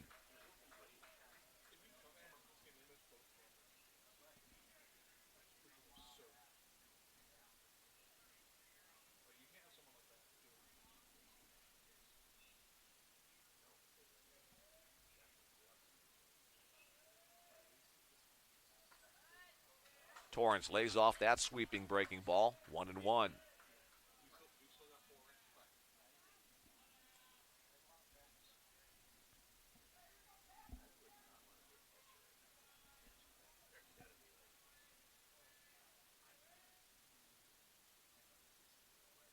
Runner goes, pitch taken down low to throw to second base is in time. A perfect throw from Ben Berg right on the money to throw out Ryan Leo trying to get down to second base.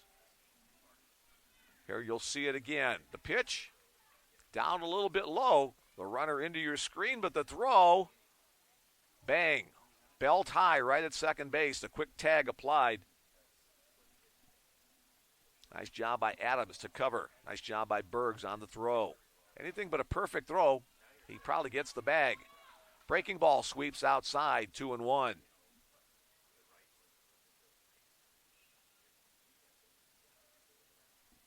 Torrance awaits the next pitch. That one's hit to left center field. It has some carry, and it is gone. 2-home run day for Josh Torrance as he breaking out of his slump in a big way. Second time he has made the round trip around the bags, gets a handshake from his coach at third. A little helmet bunt with a stomp on home plate. That's become a tradition for Mid-America Nazarene. And now our score is 7-4. Here's the pitch. Let's see it on its way in. And now we see it on its way out. Looked like a breaking ball, something a little bit off speed that Josh Torrance delivered over the left center field fence about 360 to 370 feet away. First pitch to Jacob Jenkins is inside. Again, the field view, bam. Running hard down to first. Right about here, he realizes, okay, I can slow down and enjoy this a little bit. That pitch misses, now 2-0.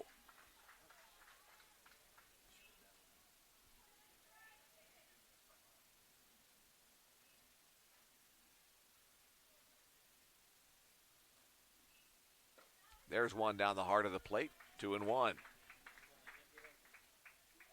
Jenkins 0 for 3. In fact, he's the only batter that has not reached base today for the Pioneers. A little flare on the infield. Who's going to take charge? It will be the third baseman, Jacob Falk, for the second out of the inning. Second baseman, number 20, Kyle Franklin. Here's Kyle Franklin, the Pioneers' second baseman. He reached on a walk his first time up and then has flown out to center field last 2 times up. So heads up out there in center field, Tate Johnson. He's come your way a couple of times. Let's see if he goes that way again. And he won't. He'll take that one off the keister. Ow, that one hurt. As he limps his way down the first base line. That's a biological term. He timed him the first baseman. Oh, that's no respect. The assistant coach timed him on his limp down from home to first base. Hopefully there's a smile underneath that mask over there. All right, so there are 2 outs in the inning, and that will bring to the plate the shortstop, Austin Healy. 1 for 3 on the day for the Pioneer shortstop. His back foot right against that back line of the batter's box. Fastball called strike 1 on the knees. Third pitcher of the day for the Concordia Bulldogs. That's Cale Matheson. He's on in relief of Adrian Cotton, who came in relief of starter Alex Johnson, who had all kinds of control issues early on. That one's fouled out of play right side.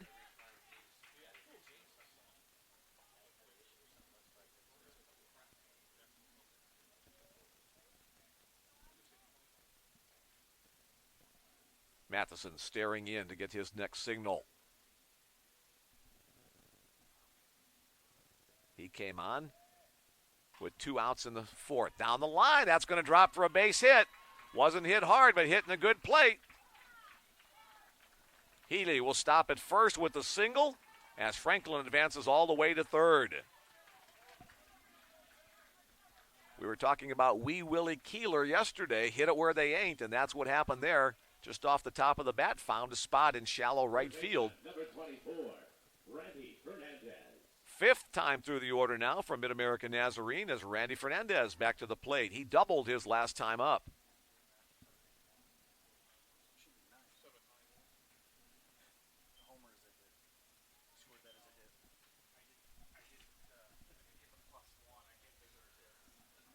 Cale Matheson with runners at the corners. Now comes set.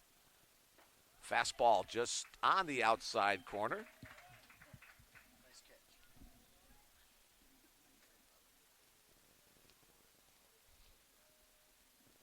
Again, home plate 17 inches wide. There's a little black strip on either side, so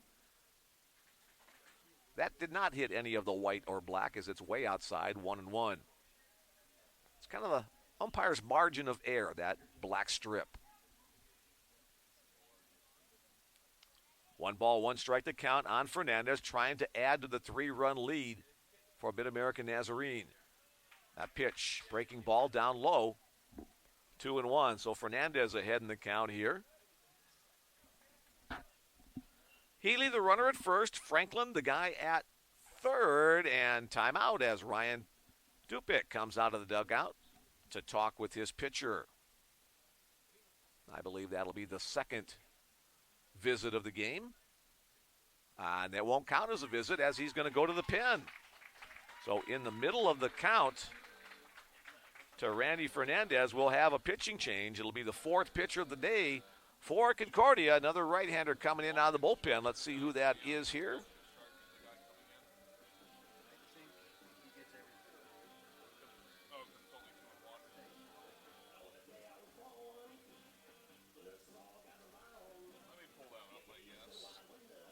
All right, number 10 coming out of the bullpen, Isaac Robb. Oops, sorry. Yeah, that's sorry about that. They're gone. Number 10 is Shane Whitaker. He was up throwing earlier in the game And he'll come in here in the top of the 6th inning with runners at the corners and 2 away. Shane Whitaker. Whitaker, a sophomore from San Diego, California. Beautiful part of the country. For the Bulldogs. Now pitching sophomore number 10, Shane Whitaker.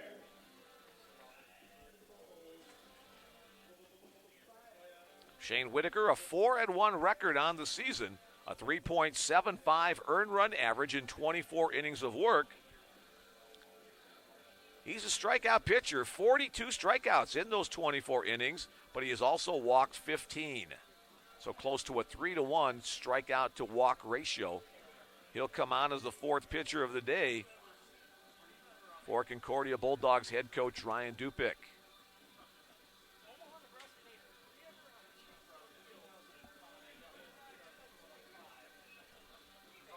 He will inherit a 2-ball, 1-strike count on Randy Fernandez after he gets his warm-ups completed. A solo home run by Josh Torrance in the inning, and then a hit by pitch and a single account for the 2 base runners that are still on.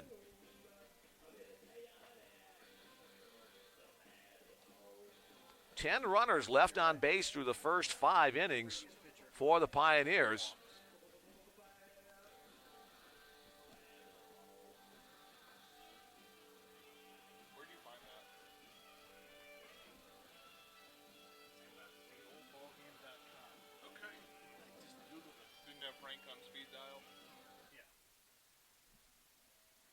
Josh Thorogood and the Delaware Destroyers playing in the background there, huh?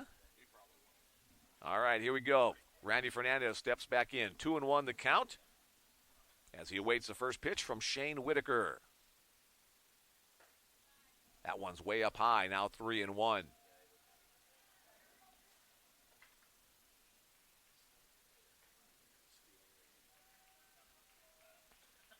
Let's see if the runner's on the move on the 3-1 pitch. If it's a strike, he definitely will be on the next. Healy stays at first. That one's chopped off the third base side, And so now the count will be full. Healy will be running with the pitch. Not so for Franklin at third. No, an extra base hit. Could score a run with the man in motion. Short lead by Healy. And off he goes. Breaking ball swung on and missed. Right on the outside part of the plate. Fernandez trying to protect and go the other way, but comes up empty. 1 run on 2 hits, no errors, and 2 left on base. So again, now that left on base number goes up to 12. And the Pioneers head coach Ryan Thompson hopes that doesn't come back to haunt them, missing out on a couple of more opportunity runs. After 5.5 innings, our score, the Mid-American Nazarene Pioneers 7, the Concordia University Bulldogs 4.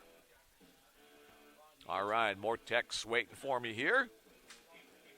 From a Morningside player, let's go Dogs. Keep representing the GPAC. All right, Morningside up in Sioux City, Iowa, one of the 12 schools.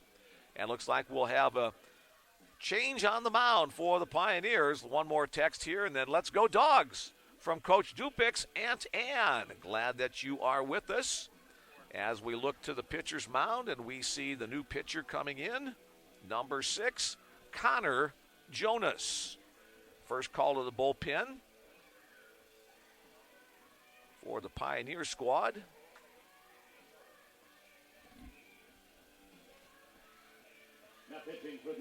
Connor Jonas, a 5'9" junior from Independence City.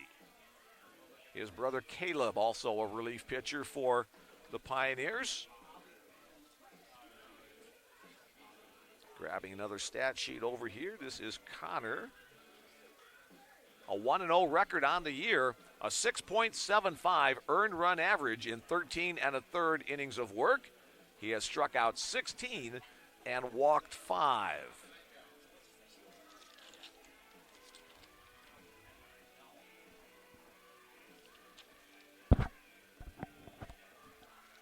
We saw Caleb Jonas and Connor Jonas, both of them in the victory over the St. Xavier Cougars in the first game yesterday. So second appearance of the tournament for Connor Jonas, and he will be facing the 7, 8, 9 spots in the Concordia lineup as we get ready for the bottom of the sixth inning. Here's third baseman Jacob Falk. Falk put the ball on the ground a couple of times, reaching on a fielder's choice, and then grounding out to short. Here's Jonas working from the stretch. Breaking ball in the zone, called strike one.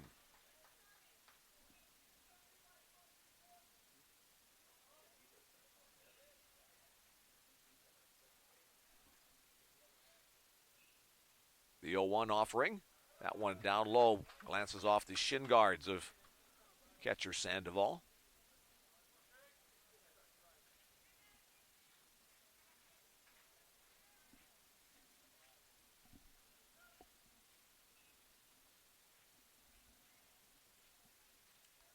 Falk with a slightly closed batting stance, meaning his front foot is closer to the plate than his rear foot. Another breaking ball and another called strike. Now 1-2 on Falk.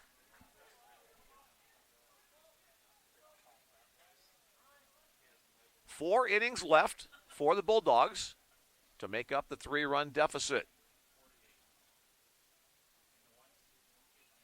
Breaking ball misses away. They'll appeal to first base. They say no swing.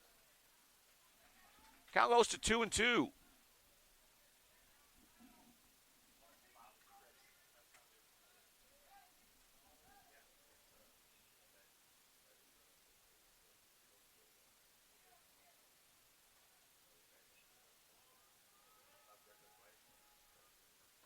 Swing and a miss. Connor Jonas comes on and strikes out the first man he faces. Next up, the center fielder, Tate Johnson. Johnson also 0 for 2. In fact, the three batters, first three scheduled to hit in this inning, are 0 for 6 combined. Looking to try to get on base here to get their team closer. Ball one on the hop.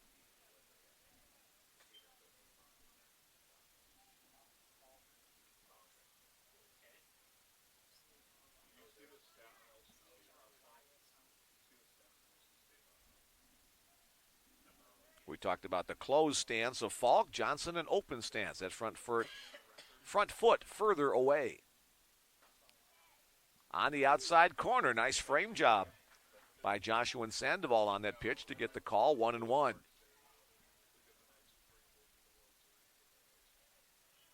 As a catcher, you just want to kind of catch it and move that wrist a little bit. Don't want to move your whole arm. That tells the umpire you're bringing it too far. That one down low, 2-1.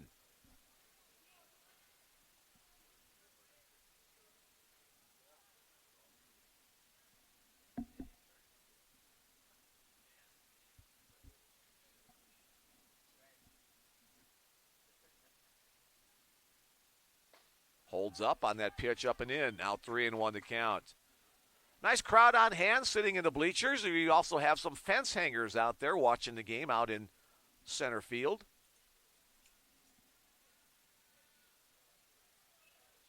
Free baseball out there. Line hard and through. So Tate Johnson does what I talked about moments ago. Gets the first hit for the bottom third of the order as he lines a solid single to center. Here's shortstop Jose Ceballos. He's bounced out twice to his shortstop counterpart. And looks like we're going to have a pinch hitter. Stepping up for the Bulldogs, number 13, Noah Jansen. Pinch hitting would be number 13, Noah Jansen. I believe this is the first appearance for Jansen in the tournament.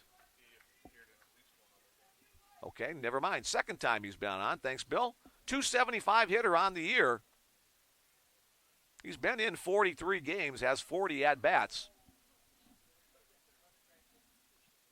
1-on, 1-out situation in the bottom of the sixth. Swings and misses on that pitch on the outside edge.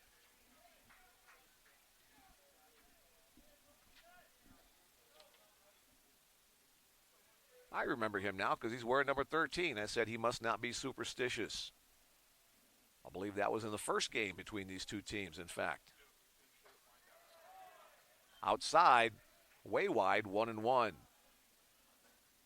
Jansen, a sophomore from Johnston, Iowa.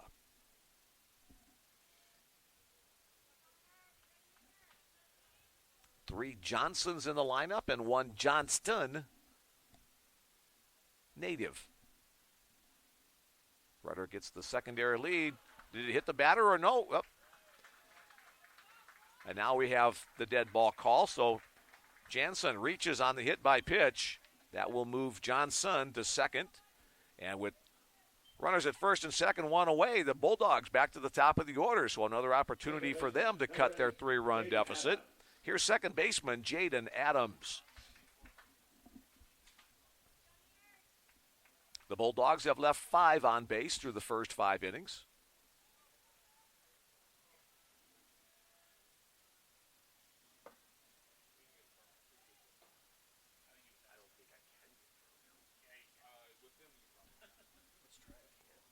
Jansen, the runner, on at first, having a conversation with one of the assistant coaches. And that'll be the opportunity for catcher Joshua Sandoval to go visit with the pitcher, Connor Jonas.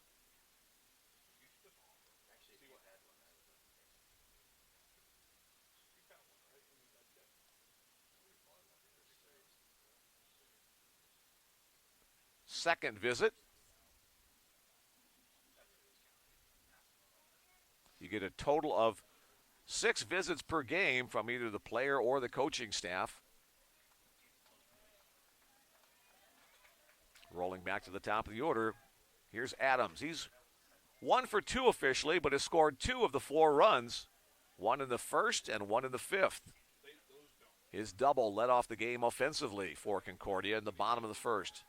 The step back move to second by Jonas, which has become a popular thing to do, but really not too much of an effective move. Just to show the runner you're thinking about him.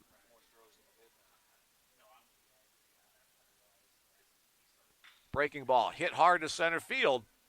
Center fielder going back, but we'll have room. That's Dante Freeman, makes the catch. The runner tags from second. He will make third base easily. So now 2 outs in the inning. Johnson advancing to third. Jansen staying at first. And that'll bring to the plate designated hitter Bo Dorman. Dorman 0 for 2 today.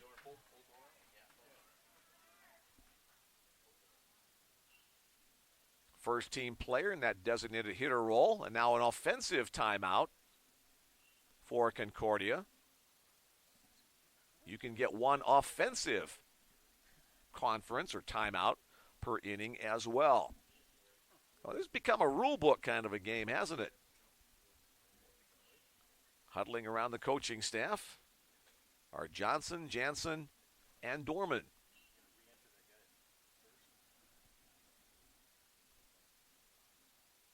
And let's see what comes out of this conference pile as Ryan Dupick back into the dugout. 24, so we're going to have a pinch runner, number 24, and that is Peyton Scott going on to pinch run at first base for Jansen.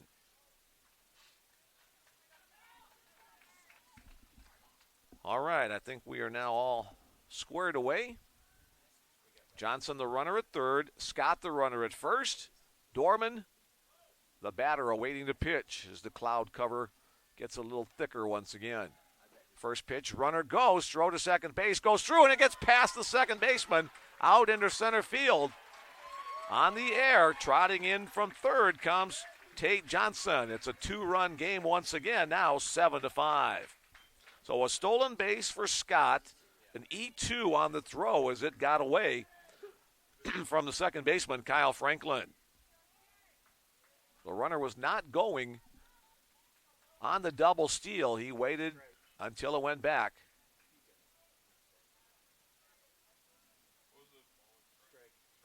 Strike called on the pitch. So Jonas back to work now with the runner at second. That one's hit in the air. but it's going to get out of play over the first base side.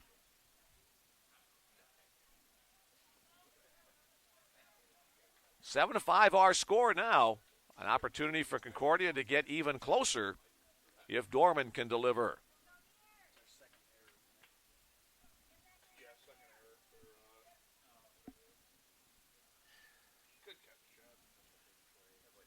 Jonas looks in, sets away from the body at about chest high. Breaking ball chopped on the ground, first base side. It'll be gloved over there by Relihan, who'll step on the base to retire the side. The Bulldogs get 1 run in the inning on 1 hit. There was 1 error and 1 left on base. 6 innings in the book. Our score 7-5. The Pioneers leading the Bulldogs. Oh, kind of a slow-moving game, 2.5 hours to get the first 6 innings in. Again, a lot of pitches, a lot of base runners, a lot of situations have come up in the game, so 3 innings to go to determine who advances to the championship round. Time for me to get a sip.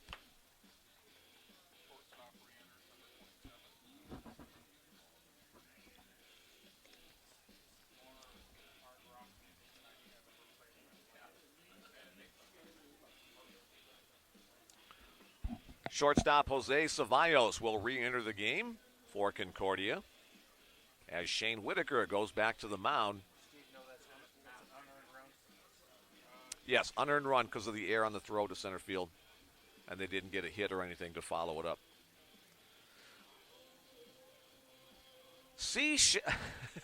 You got me on the second word. She sells seashells by the seashore. By the way, go Easton. All right, thanks for making me stumble all over that one. Mick, this feels like deja vu. We had that so far from the Fosgats at San Diego. And Benny and the Jets don't steal on Ben Berg, our favorite catcher. Go Bulldogs, again from the Fosgats in Southern California. Glad you're enjoying today's broadcast. We have another game following this one up. And then possibly one more on Thursday if necessary. Bellevue Bruins undefeated at 3-0 in the tournament. Both of these teams have 1 loss, so they're fighting for survival. Here's first baseman Adam Relihan to start the top of the 7th inning.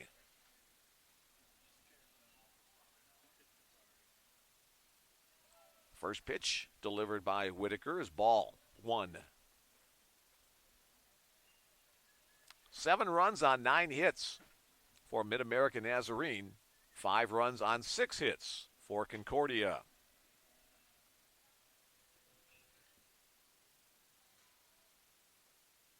Swing and a miss on a pitch off the outside edge.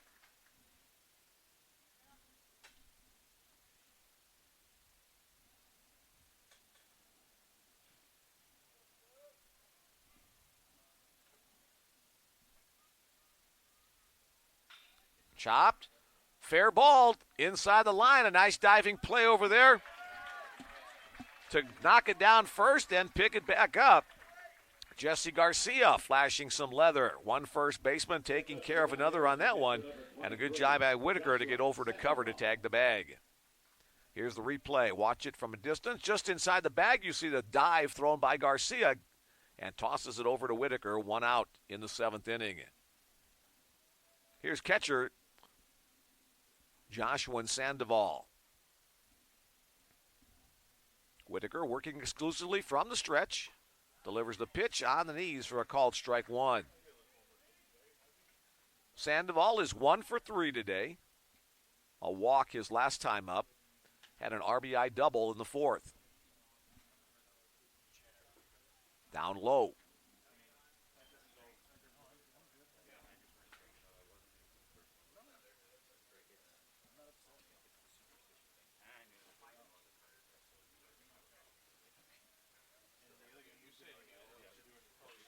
That one's flared out into center field. Long way to go for the center fielder, but he makes the catch on the run. Tate Johnson has been a busy player out there covering territory in center and makes another catch for the 2nd out of the inning. He was real busy through the first couple of innings. Things have slowed down a bit as of late. That's his first put out in the last 3 innings. The next batter, center fielder Duante Freeman. Freeman has an RBI and a couple of hits today.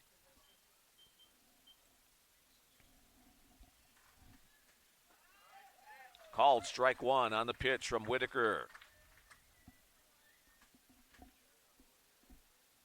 Whitaker has retired all three batters he has faced since coming on with 2 outs in the 6th. Breaking ball, clips the outside corner, 0-2.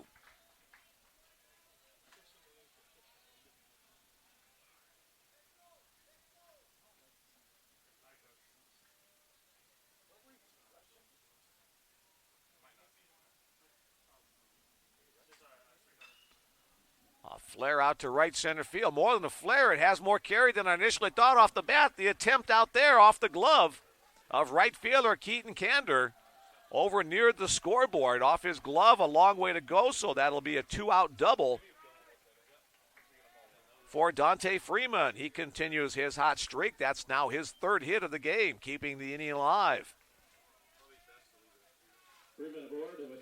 Oh, the Pioneers have not been retired in order yet today. First hit allowed by Shane Whitaker. The designated hitter, Ryan Leo, next to bat. Things getting a little darker here. The banks of clouds have come and gone today. We had about an inch of rain overnight and early this morning. Breaking ball up and away, which is why we are once again playing here at the Field Turf Field, John Stella Field at Brown Park, instead of Don Roddy Field, which is a natural turf facility. Leo awaits the pitch from Whitaker. And they'll say he went around on that. Leo didn't agree with the call, but that doesn't matter. 1-1.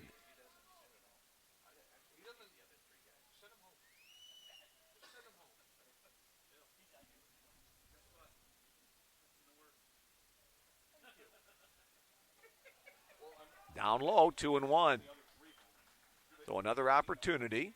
Here's that check swing once again.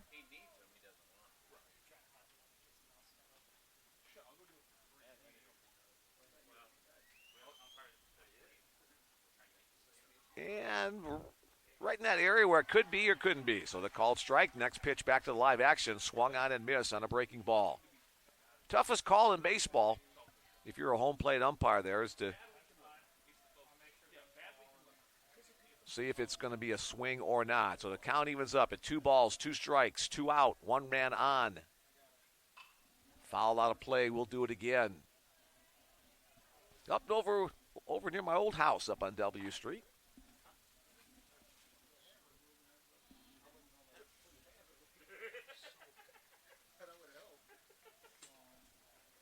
Again, Whitaker looks in, gets the signal from Ben Berg, his catcher. Berg down on one knee, trying to keep his target down low. And gets past him as it goes to the screen. A wild pitch will advance Freeman to third base on the play.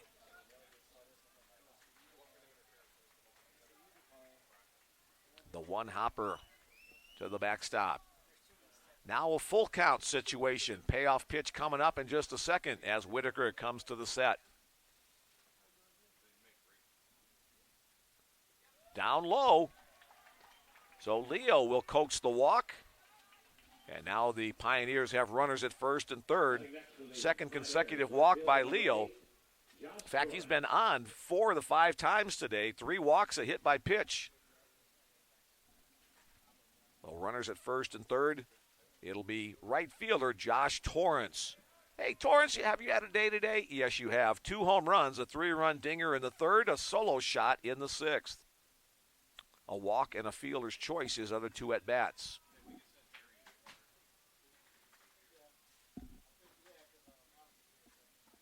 Takes the first pitch for a called strike. Nice breaking ball there from Whitaker.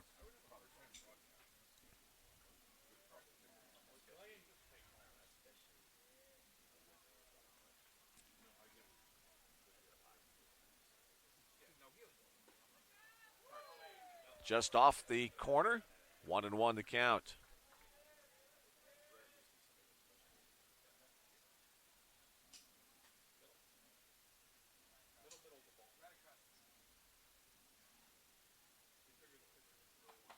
Swing and a miss. Another breaking ball blocked up nicely by Berg. Again, we'll remind you the backstop is very close to home plate here, so it's always pretty tough for a runner to try to score from third on a wild pitch or a pass ball.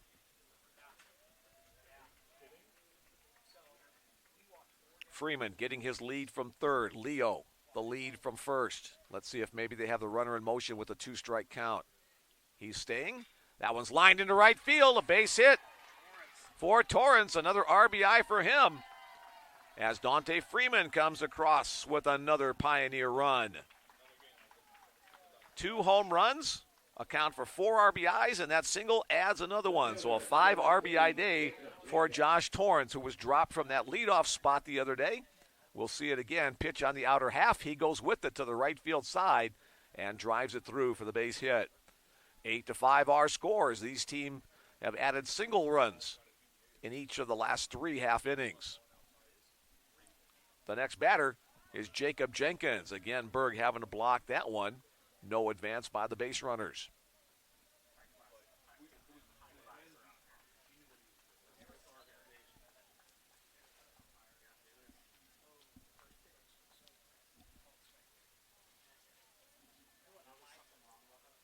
Jenkins, a senior from Hendersonville, Tennessee. That one's upstairs. One of the other regionals is being held in Tennessee. Kingsport, Tennessee. Tennessee Wesleyan, IU Southeast, Warner of Florida, Northwestern of Ohio, and Mount Vernon Nazarene competing in that bracket. Jenkins fouls it out of play up the left field side.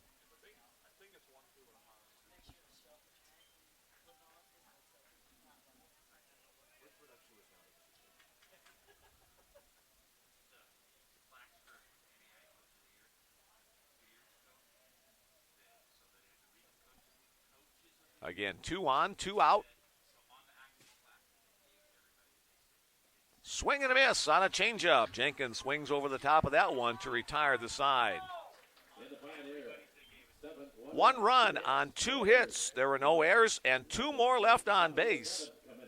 So the Pioneers continue to add runs on the board, but also leave guys on the bases. 7th inning stretch time here at John Stella Field at Brown Park. 8-5 our score. Pioneers leading the Bulldogs in the opening round of the 2021 NAIA National Tournament. Now 14 have been left on base by the Pioneers through their first 7 innings. You do the math on that, but to me, it's an average of 2 runners left on base every inning. Looking ahead to the bottom of the 7th, Joey Grabanski, Keaton Kander, and Jesse Garcia will be the first 3 hitters to face Connor Jonas coming on for his 2nd inning of work. The 2 starting pitchers are the pitchers of record at this point. Alex Johnson, the starting pitcher for Concordia, on the hook for the loss unless his teammates can come back and tie or go ahead. Easton Garrett in line for the win if the lead is maintained by Mid-American Nazarene. Ben Berg is a stud. Sco Dogs. That's from Olathe, Kansas. And let's swing those bats, Nazarene. You got this. That's from Dante Freeman's mom. All right. Bottom of the 7th upcoming, the middle part of the Concordia lineup. 3, 4, 5 spots. Grabanski, Kander, and Garcia. All 3 of them named to the GPAC All-Conference team. Grabanski and Kander to the first team, Garcia to the second team. Connor Jonas back to work. Working from the first base side of the rubber out of the stretch. Up and away, ball 1. Grabanski officially 1 for 2 today. Has a single, a walk, and a run scored.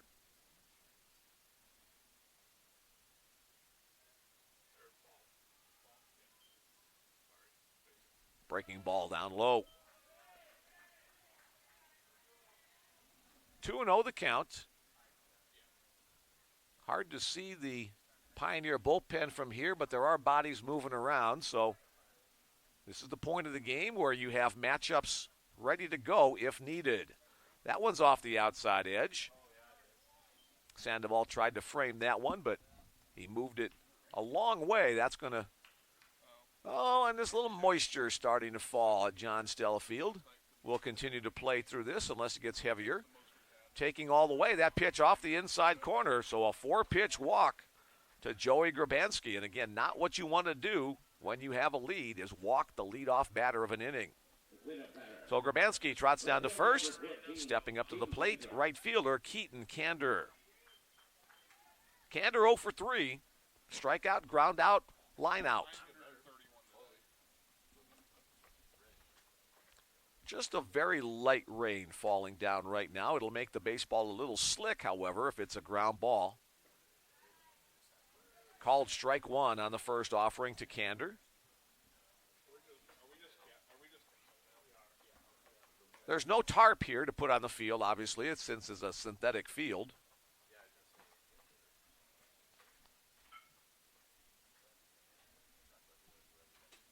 Jonas, again, ready to work. Breaking ball misses away.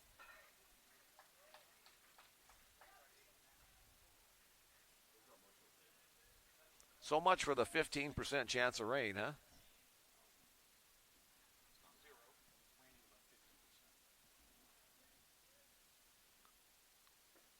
That breaking ball misses. Now 2-1 to count. So there's just looking at the weather radar, there's just a few scattered showers in the area. Hopefully they'll drip here for just a little bit and then move away. Trying to keep this tournament on schedule. 2-1.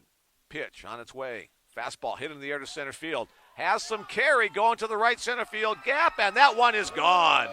A 2-run home run from Keaton Kander. One of the deepest parts of the park. 2 more runs added to the total. 2 more RBIs for Kander on the year. And now it's a 1-run game. 8-7 our score. Keaton Kander, the man of the hour for the Concordia Bulldogs. Helmet taps with 2 of his teammates. Let's look at it again. Boom. Pitch down the middle of the plate. He's starting in that trot. He thinks he knows. He got all of that one on the sweet spot of the bat. Boom. Got the hips out, got the bat through. Next thing you know, it's in the weeds out in center field. So what was at one time a 4-run lead has now dwindled to 1 as first baseman Jesse Garcia steps in. There's a nice breaking ball for a called strike one. Good movement down and across from Connor Jonas. So we've got a ball game here. Most of the contests in this opening bracket tournament have been close games. 1-1 the count. 2 2-run games on the opening day. 1 2-run game in the second day of the 6 played so far. Another breaking ball outside the zone.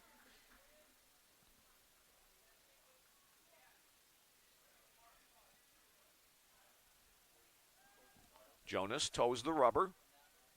Looks into Sandoval.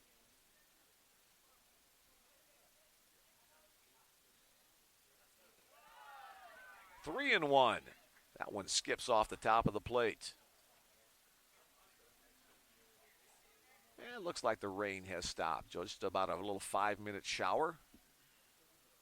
But that brings out a few umbrellas, and now you got to get that towel back out and dry off the seats.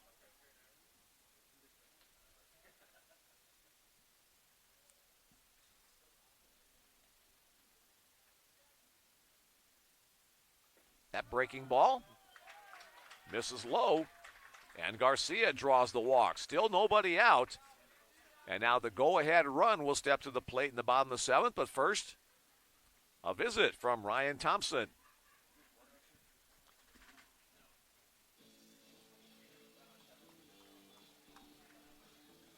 And that looks like the end of the line for Connor Jonas. He'll work 1+ inning of relief, allowing 3 runs All right, that looks like number 33. The relief pitcher for the Pioneers, number 33, Nathan Torres. So he'll be the third pitcher of the day. And this is just what the Bellevue Bruins want to see. The two teams that will come out of this game will burn through some pitching before they face the Bruins in that championship match. Nathan Torres appeared earlier in the tournament, coming on in relief. On the season, Torres has the best earned run average of the staff at 2.45. No record. This will be his 8th appearance, all in relief. Has thrown 7 1/3 innings on the season. Struck out 10, walked 6 opposing batters, hitting a measly 130 against him. So trying to shut the door here. Already 2 runs on only 1 hit, that big home run by Keaton Cantor. The other 2 base runners on via the walk.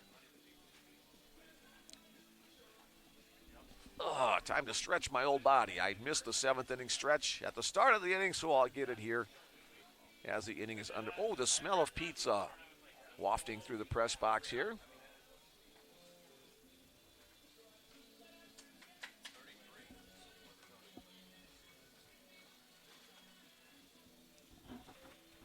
Pitching change for the Pioneers. Now pitching the senior number 33, Nathan Torres.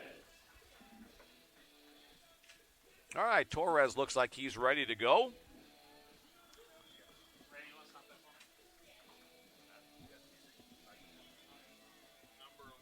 And we'll have a pinch runner coming on, replacing Jesse Garcia at first. That will be Alec Blakestad coming on to pinch run. Alec Blakestad for the Bulldogs. All right, he's in the book. Here's the first pitch. Up and in. Ball called, throw to second, not in time. Sandoval wanting an interference call at the plate. He's not going to get it. A stolen base for Alec Blakestad just into the game. Didn't really get a chance to get accustomed, but here's the pitch. You see Blakestad coming in your screen. When they're that far along the way, only a perfect throw is going to get him, and that one just a little bit off the mark. Blakestad picks up his 5th stolen base of the season, 5 for 5 on stolen base attempts. Here's the 1-0 offering to Ben Berg. That one's fouled straight back. 1-1.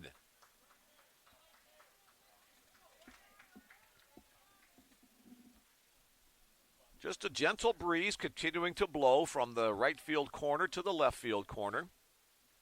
Has not been much of a factor in the tournament at all. Working around raindrops.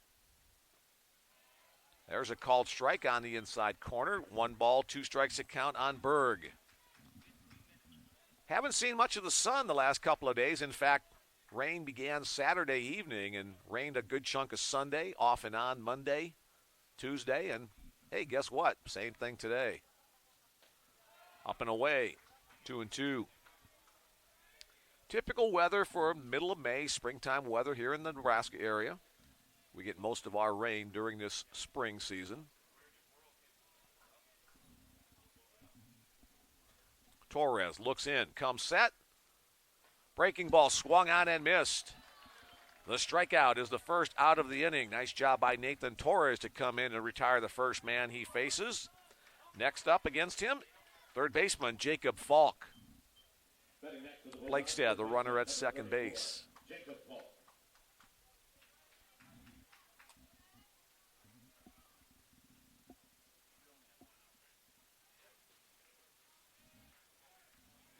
Runner goes, throw to third base.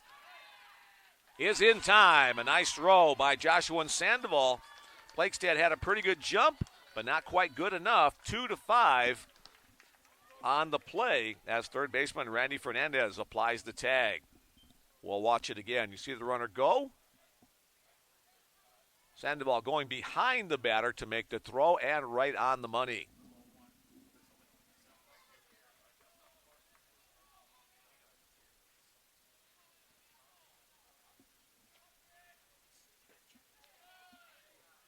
Miss inside. 2-0 the count. On the batter, Jacob Falk, now with nobody on and 2 out. A 1-run game, 8-7. Pioneers leading the Bulldogs.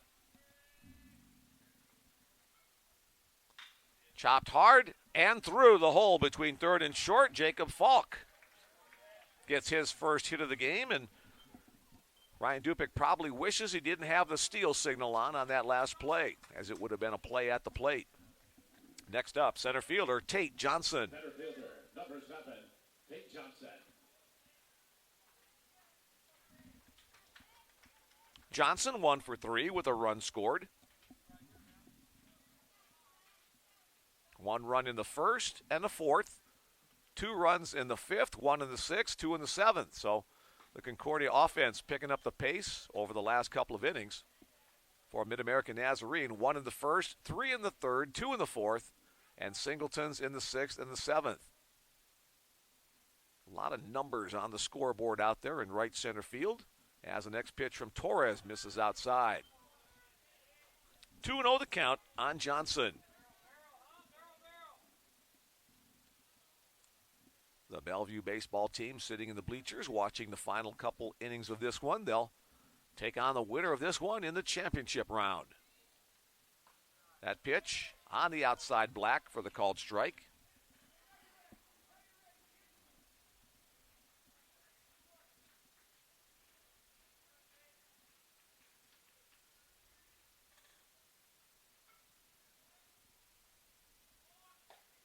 Again away.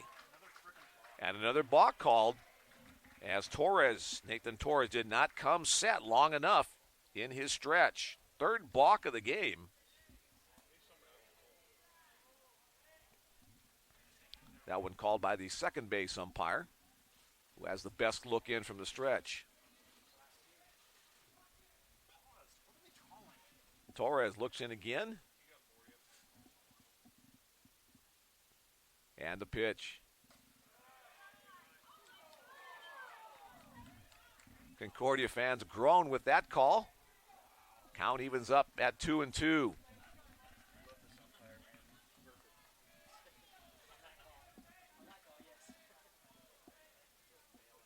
Two balls, 2 strikes, 2 out.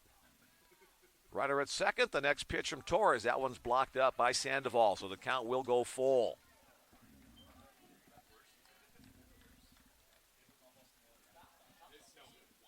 This could be a battle of attrition amongst the pitching staffs. As Whitaker now the 4th pitcher of the day for the Bulldogs. Torres the 3rd pitcher of the day for the Pioneers. Payoff pitch off the outside corner. And the walk will put runners at first and second and bring to the plate the shortstop, Jose Ceballos. Shortstop, number 27, Jose Ceballos. Ceballos was hit by a pitch his last time up. He was grounded out his first 2 appearances to the plate. On the season, 368 coming in, so another good hitter in the 9-hole. Both squads have that. Torres comes set. Breaking ball for up high. Ball 1.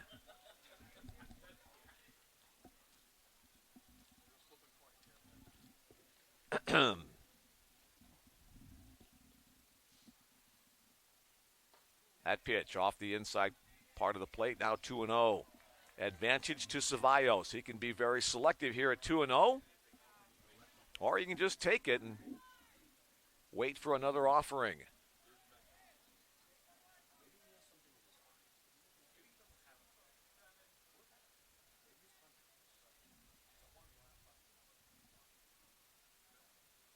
The set at the belt. Here comes the 2-0 pitch. That one's popped up, and it will get near the fence and just beyond the fence.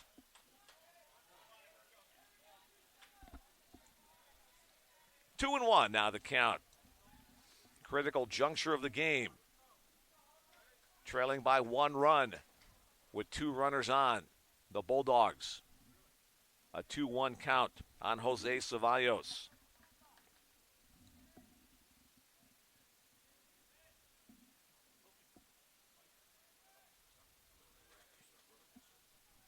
The set by Torres. The pitch by Torres. The base hit back up the middle. Coming on is Healy. Gloves it, throws it. Another outstanding defensive play by Austin Healy to take care of Jose Cevallos. The third time Cevallos has been thrown out by his shortstop counterpart on the play. More slick glove work. The Bulldogs come up with 2 big runs to pull within 1. 2 runs on 2 hits. There were no errors and 2 left on base. Again, a battle of left on base between both these teams. 14 left on base for Mid-American Nazarene. 8 left on base for the Bulldogs. All right, another call to the bullpen for Concordia. Here's the play. A little chopper off the side of the mound. Again, Healy, bang, glove to arm, glove to hand, and across the diamond. As we look to the top of the 8th inning, it'll be the 8-9-1 spots in the order for Mid-American Nazarene. And we said the new pitcher is number 18, Ryan Samuelson.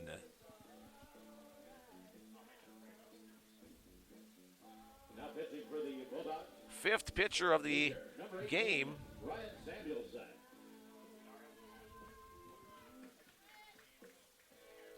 A junior right-handed pitcher. He's 6'8", from Omaha. I think I broadcast some of his high school games as well. I recognize that name. Samuelson will get his 8 warm-up tosses. The first batter he will face is Kyle Franklin, then Austin Healy, and then the top of the order. This will be the 6th time through the order for the Pioneers. They've faced 5 different pitchers, so it's not like you could say you could get comfortable facing the same guy over and over again. All right, Ryan Franklin. He's been up 4 times. He's been on twice, once with a walk, once by hit by pitch, and a couple of fly outs. He's looking to start things off and giving his team, leading by 1, a little extra insurance. Third baseman Jacob Falk playing up on the edge of the infield, but first timeout as Samuelson has to take off that sleeve. As a pitcher, you can't have anything on your throwing arm. Yeah, it used to be it just can't be white, but now it's anything. Although you can have a long sleeve shirt, but it has to be consistent. All right, here's the first pitch from Samuelson. On the knees for a called strike 1.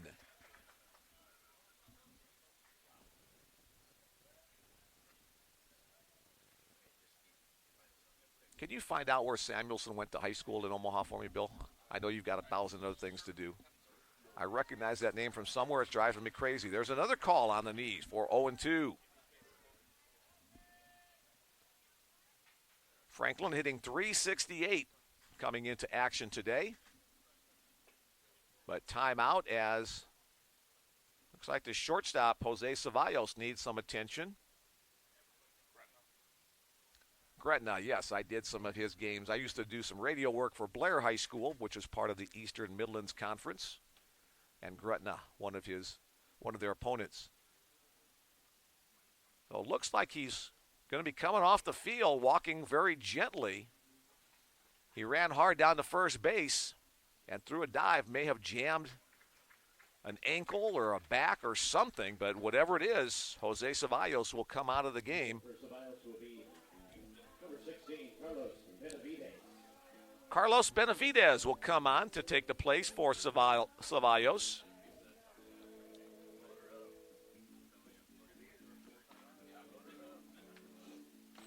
He'll get a couple of warm-up tosses as he becomes the shortstop.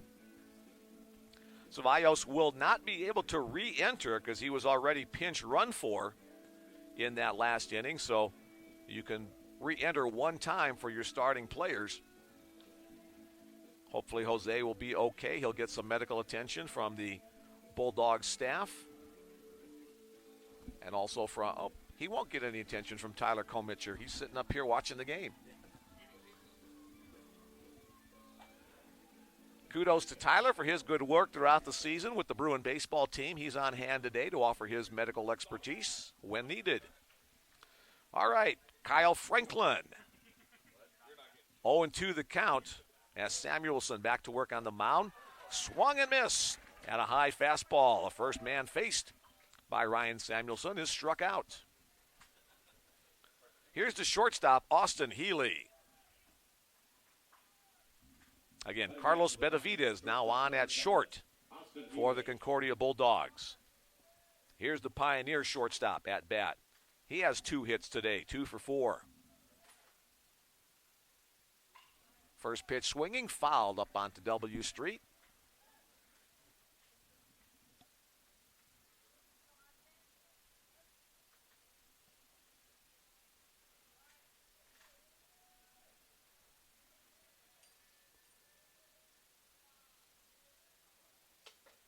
Off the outside edge, 1-1.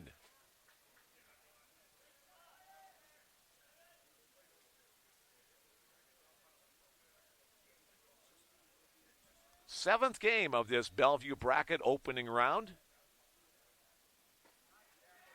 Just on the outside corner that time, now 1-2. The tournament could conclude with our 8th game yet this afternoon. Bellevue University Bruins awaiting the winner of this one. And if the Bruins lose, there'll be one more game tomorrow at noon. Foul tip back to the screen. Just got a piece of that. Nice job of defensive hitting. That pitch too close to take. Healy stays alive. Number 7 on his back. Always have to comment on number 7. Mickey Mantle was my baseball hero growing up. Here's the pitch. Breaking ball. Hit in the air to the right side. Who's going to take charge? Outfielder, infielder. Looks like the second baseman will make the play. Jay Adams looks that one in for the second out of the inning. Back to the top of the order. We mentioned it a couple of times. The Pioneers have not been retired in order at any point yet in this game, but here's a chance for Ryan Samuelson to shut them down.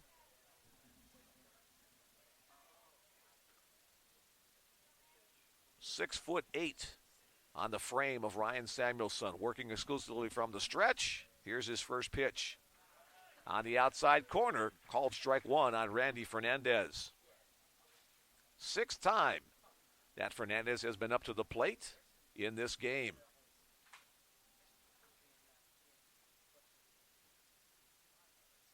That's hit into left center field. Grabanski comes on, and he will make the catch to retire the side. Another ball that was pretty well hit, but into the glove of Joey Grabanski, and the side is retired in order for the first time today. Heading to the bottom of the 8th inning, our score remains Mid-American Nazarene 8, Concordia 7. An exciting inning and a half remaining in our action today. We're about 5 minutes after 2, so no way will the next game be starting on time anywhere close to 2:30, which was originally scheduled. Keep swinging. Keep the defense up. Go Pioneers. Keep it up, Torrance. I'm a proud grandma. Glad you're with us today. Let's finish this, dogs. The Kundingers are watching from the Alamo City, San Antonio, my old stomping grounds. I went to St. Mary's University down there in San Antonio back in the 1970s. Yeah, before you were even born, so stop looking at me. So before you were even born, too, probably. So graduated in 1978. Tip of the cap to my old college coach, Elmer Casa. Rest in peace.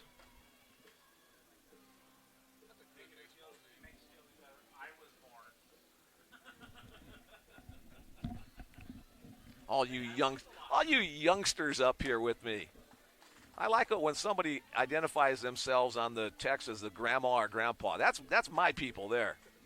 All right, bottom of the 8th inning. It'll be the top of the order for the Bulldogs. Second baseman, Jaden Adams. One more text message. Attaboy, Ryan. Great pitching, kiddo. Go Bulldogs. Ball 1 on the first pitch from Nathan Torres to Jay Adams. 4th game of the tournament for the Pioneers. That pitch stays upstairs. 3rd game, one each day for Concordia. So the Pioneers having to go a little bit deeper into their pitching staff. And again, somebody warming up down there on the Pioneer side. 3-0 the count. That one is up high. All three pitches have been out of the zone. Top of the order. So this is the fifth time through the order for Concordia. They've seen three different Pioneer pitchers, Garrett, Jonas, and Torres. And that one nowhere near, so a 4-pitch walk will put Jay Adams, the tying run, on first base in the bottom of the 8th inning. The part of the order where the Bulldogs want to be, the 2-hole hitter, designated hitter, Bo Dorman. Dorman is 0 for 3, however, today. He reached once on a walk.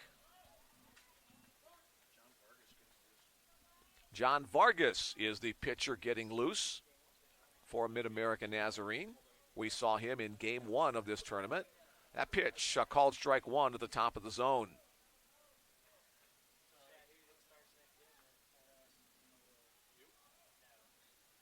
Dorman hitting .375 coming into today's action. Moved off the plate, and that's fastball.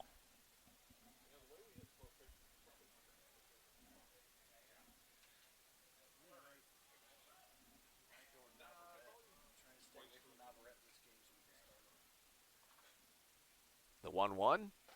Swung on and missed. Good pop on that fastball from Nathan Torres.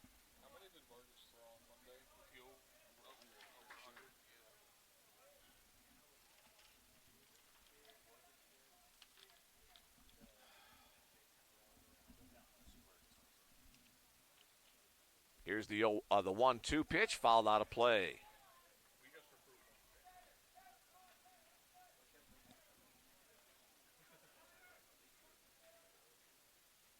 John Vargas went 6+ innings on Monday. So they might be looking to him in short relief to try to close this one out. But right now it's the arm of Nathan Torres on the hill for Mid-American Nazarene. The 1-2 again. That pitch way away, 2-2. Adams the runner at first. He reached on the walk.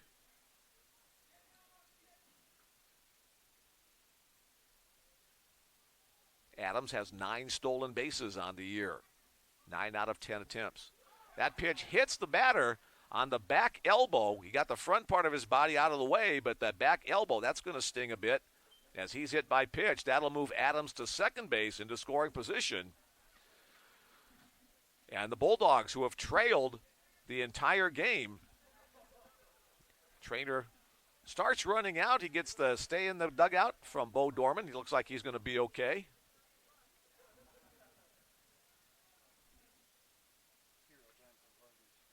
And now here's Ryan Thompson on his way out to the mound to talk with Nathan Torres. He'll probably gather the whole infield crew around him, and he does. In this critical situation in the bottom of the 8th inning, his team up by 1 run. Grabansky, Kander, and Garcia, the next 3 scheduled hitters, the 3, 4, 5 spot in the order. And we will have a call to the bullpen. Coming in, John Vargas. He threw 6 innings on Monday. He's back at it today. He will be the 4th pitcher of the game for Mid-American Nazarene. 99 pitches in those 6 innings of work, so his arm might be good for, well, Pioneer fans are hoping for 6 outs. Vargas will get his warm-up tosses. On the year, John Vargas, a 12-2 record on the season, a 2.98 earned run average, 102 innings pitched on the season, by far and away the most number of innings for the Pioneer staff in those 102 innings, 135 strikeouts against 35 walks. So some good numbers for John Vargas, a senior from the Dominican Republic.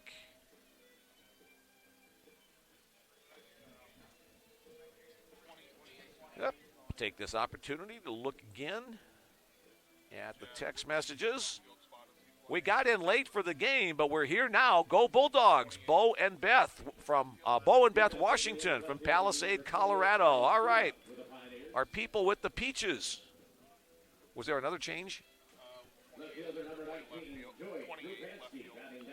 All right, going in defensively in left field for Mid-American Nazarene, number 28, Jesse Garcia, now playing left field for Jacob Jenkins.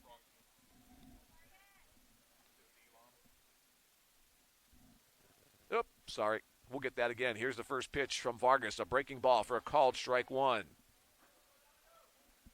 That is Charles Elam in left field for Jenkins. Chopped on the ground, diving stop by Fernandez. He'll tag the base runner for the lead out on the play. An outstanding defensive play by Randy Fernandez to steal a base hit and save a run. Grabansky will reach on the fielder's choice. Dorman advancing to second, and Adams put out on the 5 unassisted play by Randy Fernandez. So same situation, runners at first and second, now one out. And the batter, the cleanup hitter, Keaton Kander, the right fielder. Kander hit that 2-run home run his last time up that brought his team to within 1 run. Facing John Vargas, breaking ball, called strike one.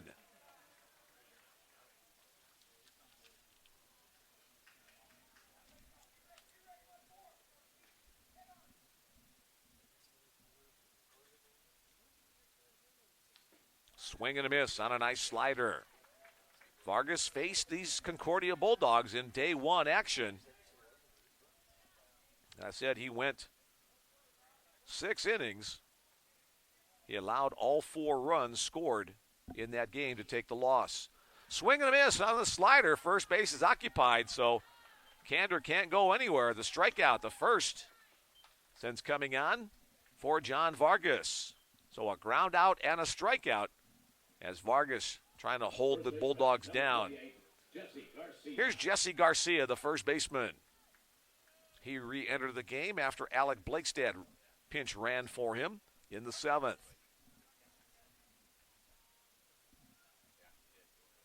Vargas comes set. That one's hit in the air to left center field. That one has some carry, and you can say goodbye baseball on that. Garcia chased the high fastball and turned it around for a 3-run home run. And the Bulldogs will have their first lead of the day, courtesy of Jesse Garcia.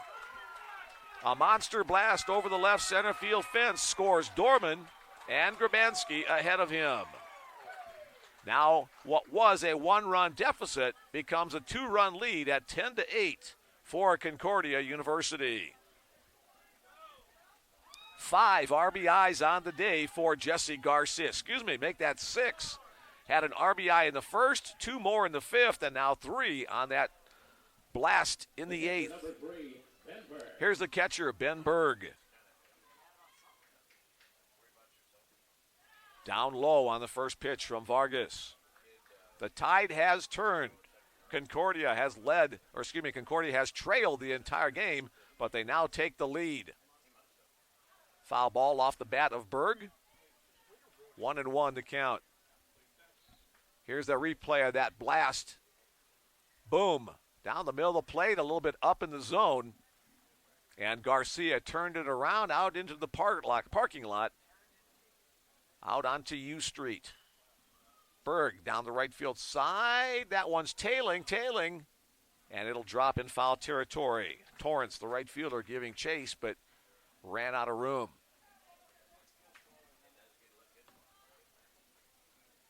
So the hitting star for the Concordia Bulldogs, Jesse Garcia. 6 of their 10 runs have come on RBIs by him. Again, it looks a little heavier clouds building in. I don't think it's sprinkling at all again. Maybe a very fine mist, but play will continue. The windup and the pitch from Vargas. Swung on and missed by Berg, and the side is retired. 2 strikeouts in the inning, but the big 3-run home run by Jesse Garcia. 3 runs on only 1 hit. The couple of walks hurt on the inning as we head to the 9th inning. Concordia Bulldogs 10, Mid-American Nazarene Pioneers 8.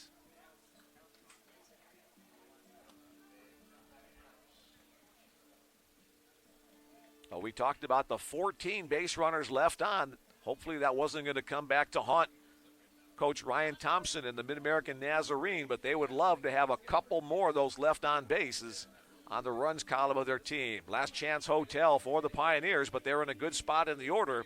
The 2, 3, 4 hole hitters for the Pioneers. It'll be Relihan, Sandoval, and Freeman. Don't go away. This one's not in the books yet.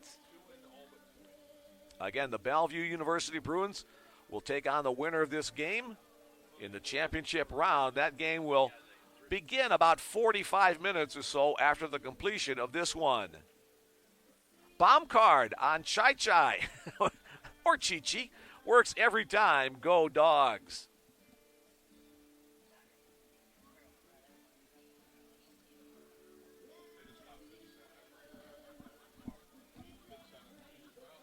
All right, on for the Concordia Bulldogs is their closer, number 1, Nathan Buckaloo. We saw Buckaloo also in day number 1.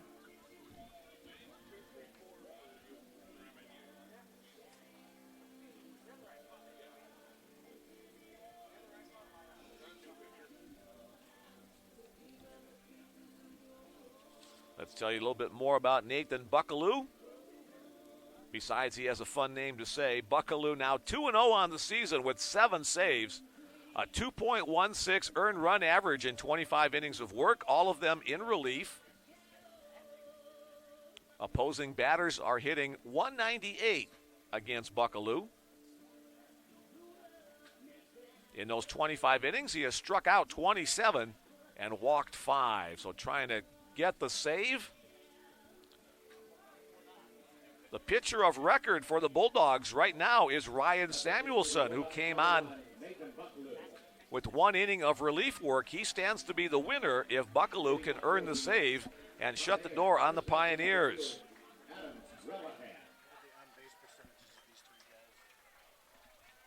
Leading it off, Adam Relihan, his on-base percentage, 526.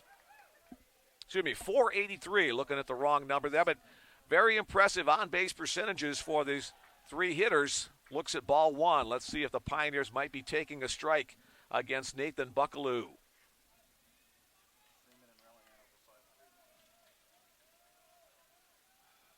Here's the pitch. That one's on the outside corner, now 1-1. 526, the on-base percentage for Adam Relihan. Got to like your chances with those numbers. Buckaloo trying to shut him down. That pitch misses, now 2-1.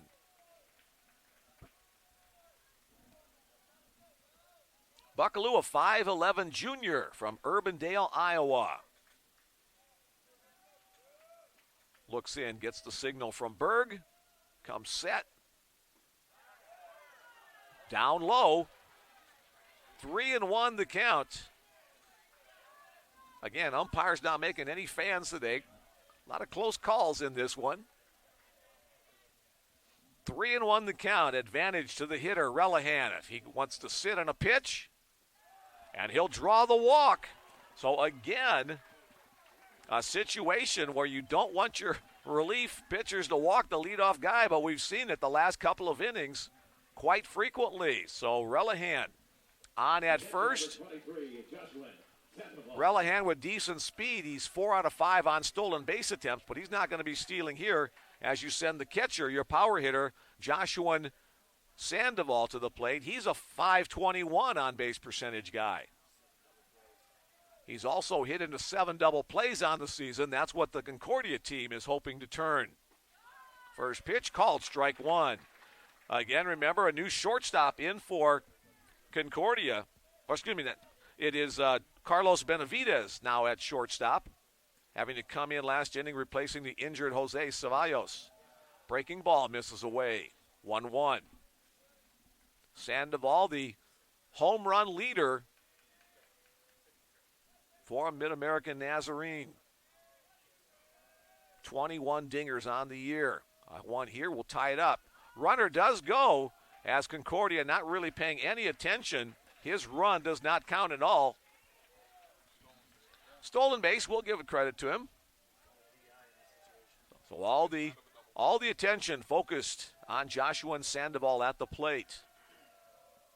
Concordia happy to give up 1 run, but get 3 outs in the inning. Chopped on the ground to short. The runner will hold. Benavidez on the throw to first. A one-hopper dug up nicely over there by the first baseman, Jesse Garcia. So pressure on the new guy on the infield. He makes the one-hop throw, 6-3 on the putout.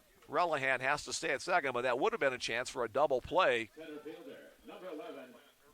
had they not allowed the stolen base. Here's the play at first. Again, you see the nice pick over there by Garcia. Here now is Duante Freeman. Freeman has had a great day, 3 for 4, including 1 RBI. Freeman, the leading hitter at .433, a .502 on-base percentage. He's the tying run at the plate. Buckaloo delivers. Berg has to go to his right to block that one up.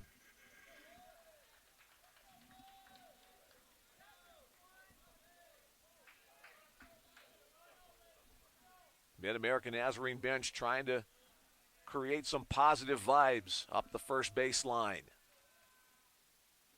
That pitch low and away, now 2-0, advantage to the batter. Ryan Leo, the DH, on deck.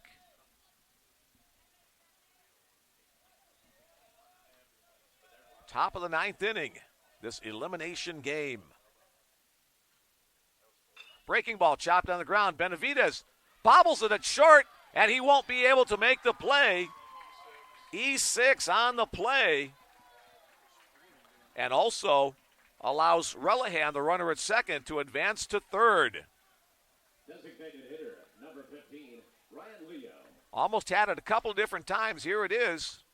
A fairly easy play moving to his left. Coming in a little bit. Bobble once. Tried to have it, almost had it a second time with his hand, and then bobbled it again. By that time, no way to get the runner going down to first. So runners at the corners. And now the go-ahead run is at the plate. That's Ryan Leo, the designated hitter. Leo's been on base 4 times in his 5 plate appearances, but has yet to have a hit because he's walked 3 times and was hit once. A big opportunity for Leo.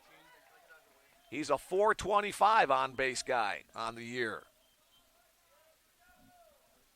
So Nathan Buckaloo trying to work out of trouble. Double play depth up the middle. And that's going to be a base hit into the gap in right center field. Here comes Relihan. Here comes the second runner. He's going to try to score. There will be a throw to the plate, and it'll not be in time. A 2 RBI hit by Ryan Leo. Relihan had the easy time scoring from third, and then Duante Freeman all the way around from first base. We are tied at 10. A big hit, a 2 RBI double by Ryan Leo, and he now stands at second base. Here's the replay again. Bang, right center field. Pitch a little bit up in the zone, pulled the hands in, and there'll be an automatic walk here, an intentional walk, as Josh Torrance will be allowed to take first base on the intentional walk. So 10-10 our score. The current pitchers are the pitchers of record now. A pinch hitter is number 10, Bryson Sherwood. He was injured, has that hamstring issue. So they're hoping that Bryson Sherwood won't have to run very hard or very fast, but they'll rely upon him here in the 9th inning. Sherwood, one of the top hitters, .410 on the year before suffering that injury. He has played earlier in the tournament. He's going to try to gut this one out. The left-handed batter steps in to work against Nathan Buckaloo. Runners at first and second. 1 out. Pitch away, ball 1. So if he hits it on the ground to an infielder, it's a golden opportunity for the Bulldogs to turn a double play, as he won't be going very fast down the line. But if he gets it to the outfield, they have a chance to take the lead. Here's the next pitch. Upstairs, 2-0. Bryson Sherwood. Another guy over 500 on-base percentage on the season. Can he come through for his team, or can Buckaloo shut it down? On the outside corner, 1-2. 2-1. 2 balls, 1 strike to count.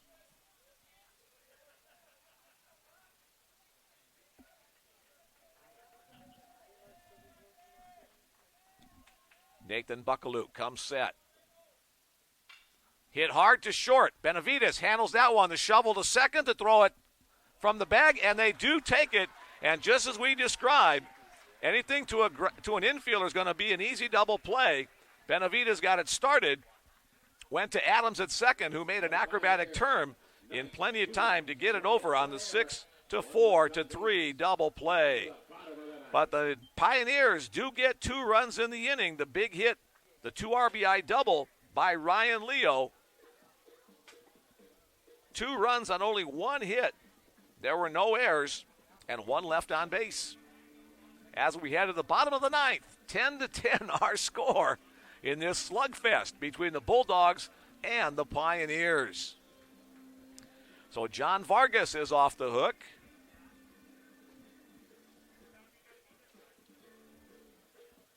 But no save opportunity for Nathan Buckaloo as he allows the big hit. So Vargas is still back on the mound for the for the Pioneers.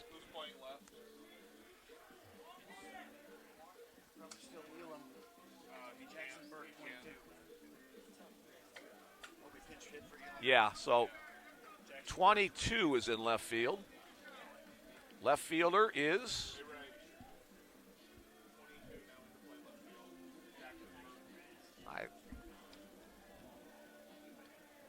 Jackson Burke, now playing left field for a Mid-American Nazarene.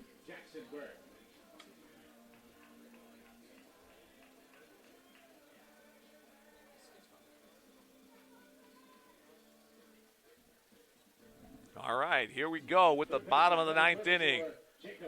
7-hole hitter, third baseman Jacob Falk to lead it off against John Vargas for the Pioneers. First pitch swinging back to the screen. Again, the sunshine peeking through the clouds overhead. This has been a slugfest. 10 runs on 12 hits for Mid-American. It's now 2:30 in the afternoon, Central Daylight Time, and this is when game number 2 is scheduled to start, but obviously this game number 1 has to finish first. So the Bellevue versus the winner of this game will be pushed back to closer to 3:30. Popped up on the infield, Buckaloo, the first baseman, now drifts back into fair territory as the batter Falk standing there. The wind blew it back into fair territory where Adam Relihan makes the catch. So that could have been an embarrassing thing for Falk, but the out is made for the first out of the inning. Here's center fielder Tate Johnson. Johnson 1 for 3 today, has scored 1 of the 10 runs.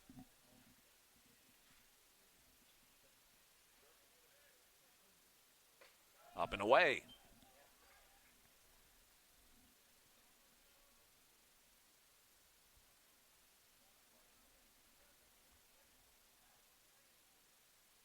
Swing and a miss on a fastball from Vargas. Vargas took the loss in the game on Monday. He's now the pitcher of record in this one.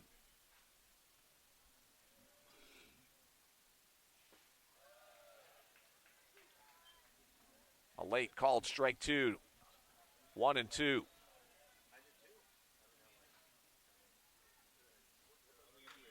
Off the end of the bat, flared out towards center field, and it will drop. Off the end of the bat, not hit real hard, but again, hit it where they ain't. And Tate Johnson becomes the 1-out base runner. Let's see how many bags Johnson has on the year. Only 2 out of 3 in stolen base attempts. Now here's the shortstop, Carlos Benavides, put in a pressure spot, having to come in at that shortstop position. Squares the bunt, does put it down nicely up the third base side. The throw to first is not in time. Carlos Benavides with the sacrifice attempt. Instead, it'll turn into a base hit. Third baseman Randy Fernandez playing kind of deep, not expecting the sacrifice bunt. Made a nice bare hand throw, but not in time. So Concordia now has the winning run at second base and still 1 out. And the top of the order, here's second baseman Jaden Adams. Adams with a double to lead off the game for the Bulldogs, has scored 2 runs and has walked twice.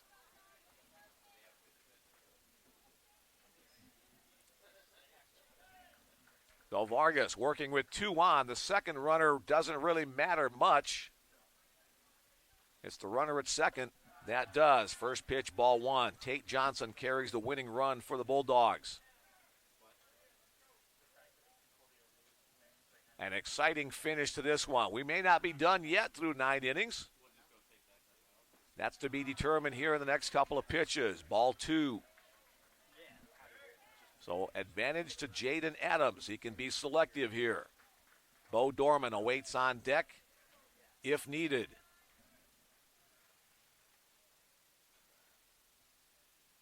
Breaking ball clips the outside corner. Now 2-1.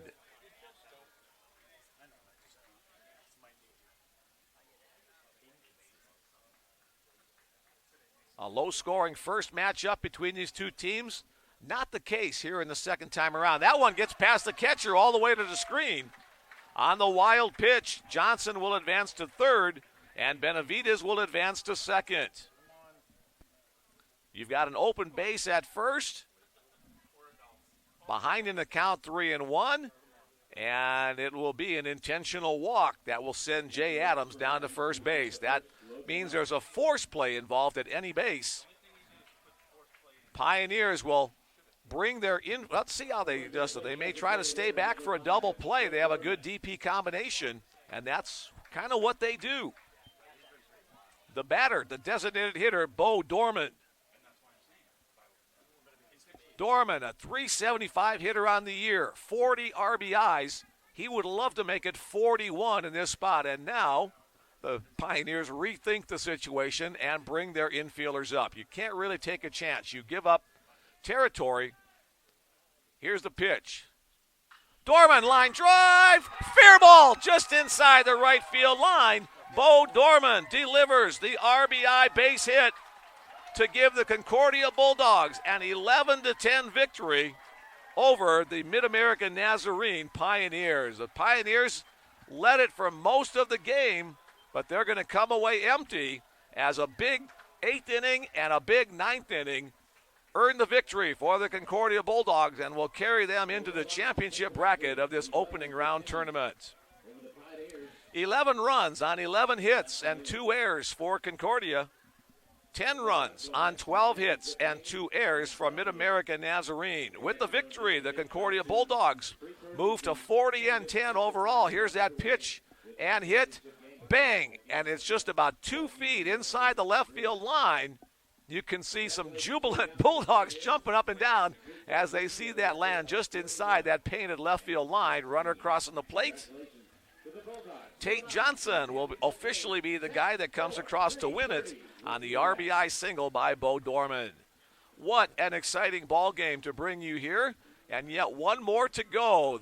No dog pile, but a bunch of jubilant Bulldogs out there jumping around, congratulating Bo Dorman with his game-winning hit. With the loss, the Mid-American Nazarene Pioneers season comes to a close at 41-16 overall. Congratulations to Coach Ryan Thompson and his Pioneers for having a solid tournament. But it will be the Concordia University Bulldogs from the Great Plains Athletic Conference that will advance to take on the Bellevue University Bruins. We got an approximate time for the start of the next one? 3:30. All right, approximately 3:30 we will have first pitch of the next game. So if you're going to join us for that one, come back about 3:15 and wait to see where we are with the situation. So the Bellevue University Bruins, the lone remaining unbeaten team, will try to win the championship and win the tournament with a victory over Concordia. If Concordia beats Bellevue in game number 1, there will be a game number 2 tomorrow afternoon. Thanks once again to Chad Jenkins for his video production skills behind the scenes. Thanks to Bill Mullins for his work, keeping me informed of all kinds of stats and updates, and to all the guys working in the press box, but especially to all of you listening in on the Bellevue Bruins Sports Network. More baseball coming your way today. Mick Krupski signing off for now. I'll be back in about 45 minutes for more baseball in the opening round of the Bellevue bracket of the NAIA National Baseball Tournament. Take care. See you in a bit.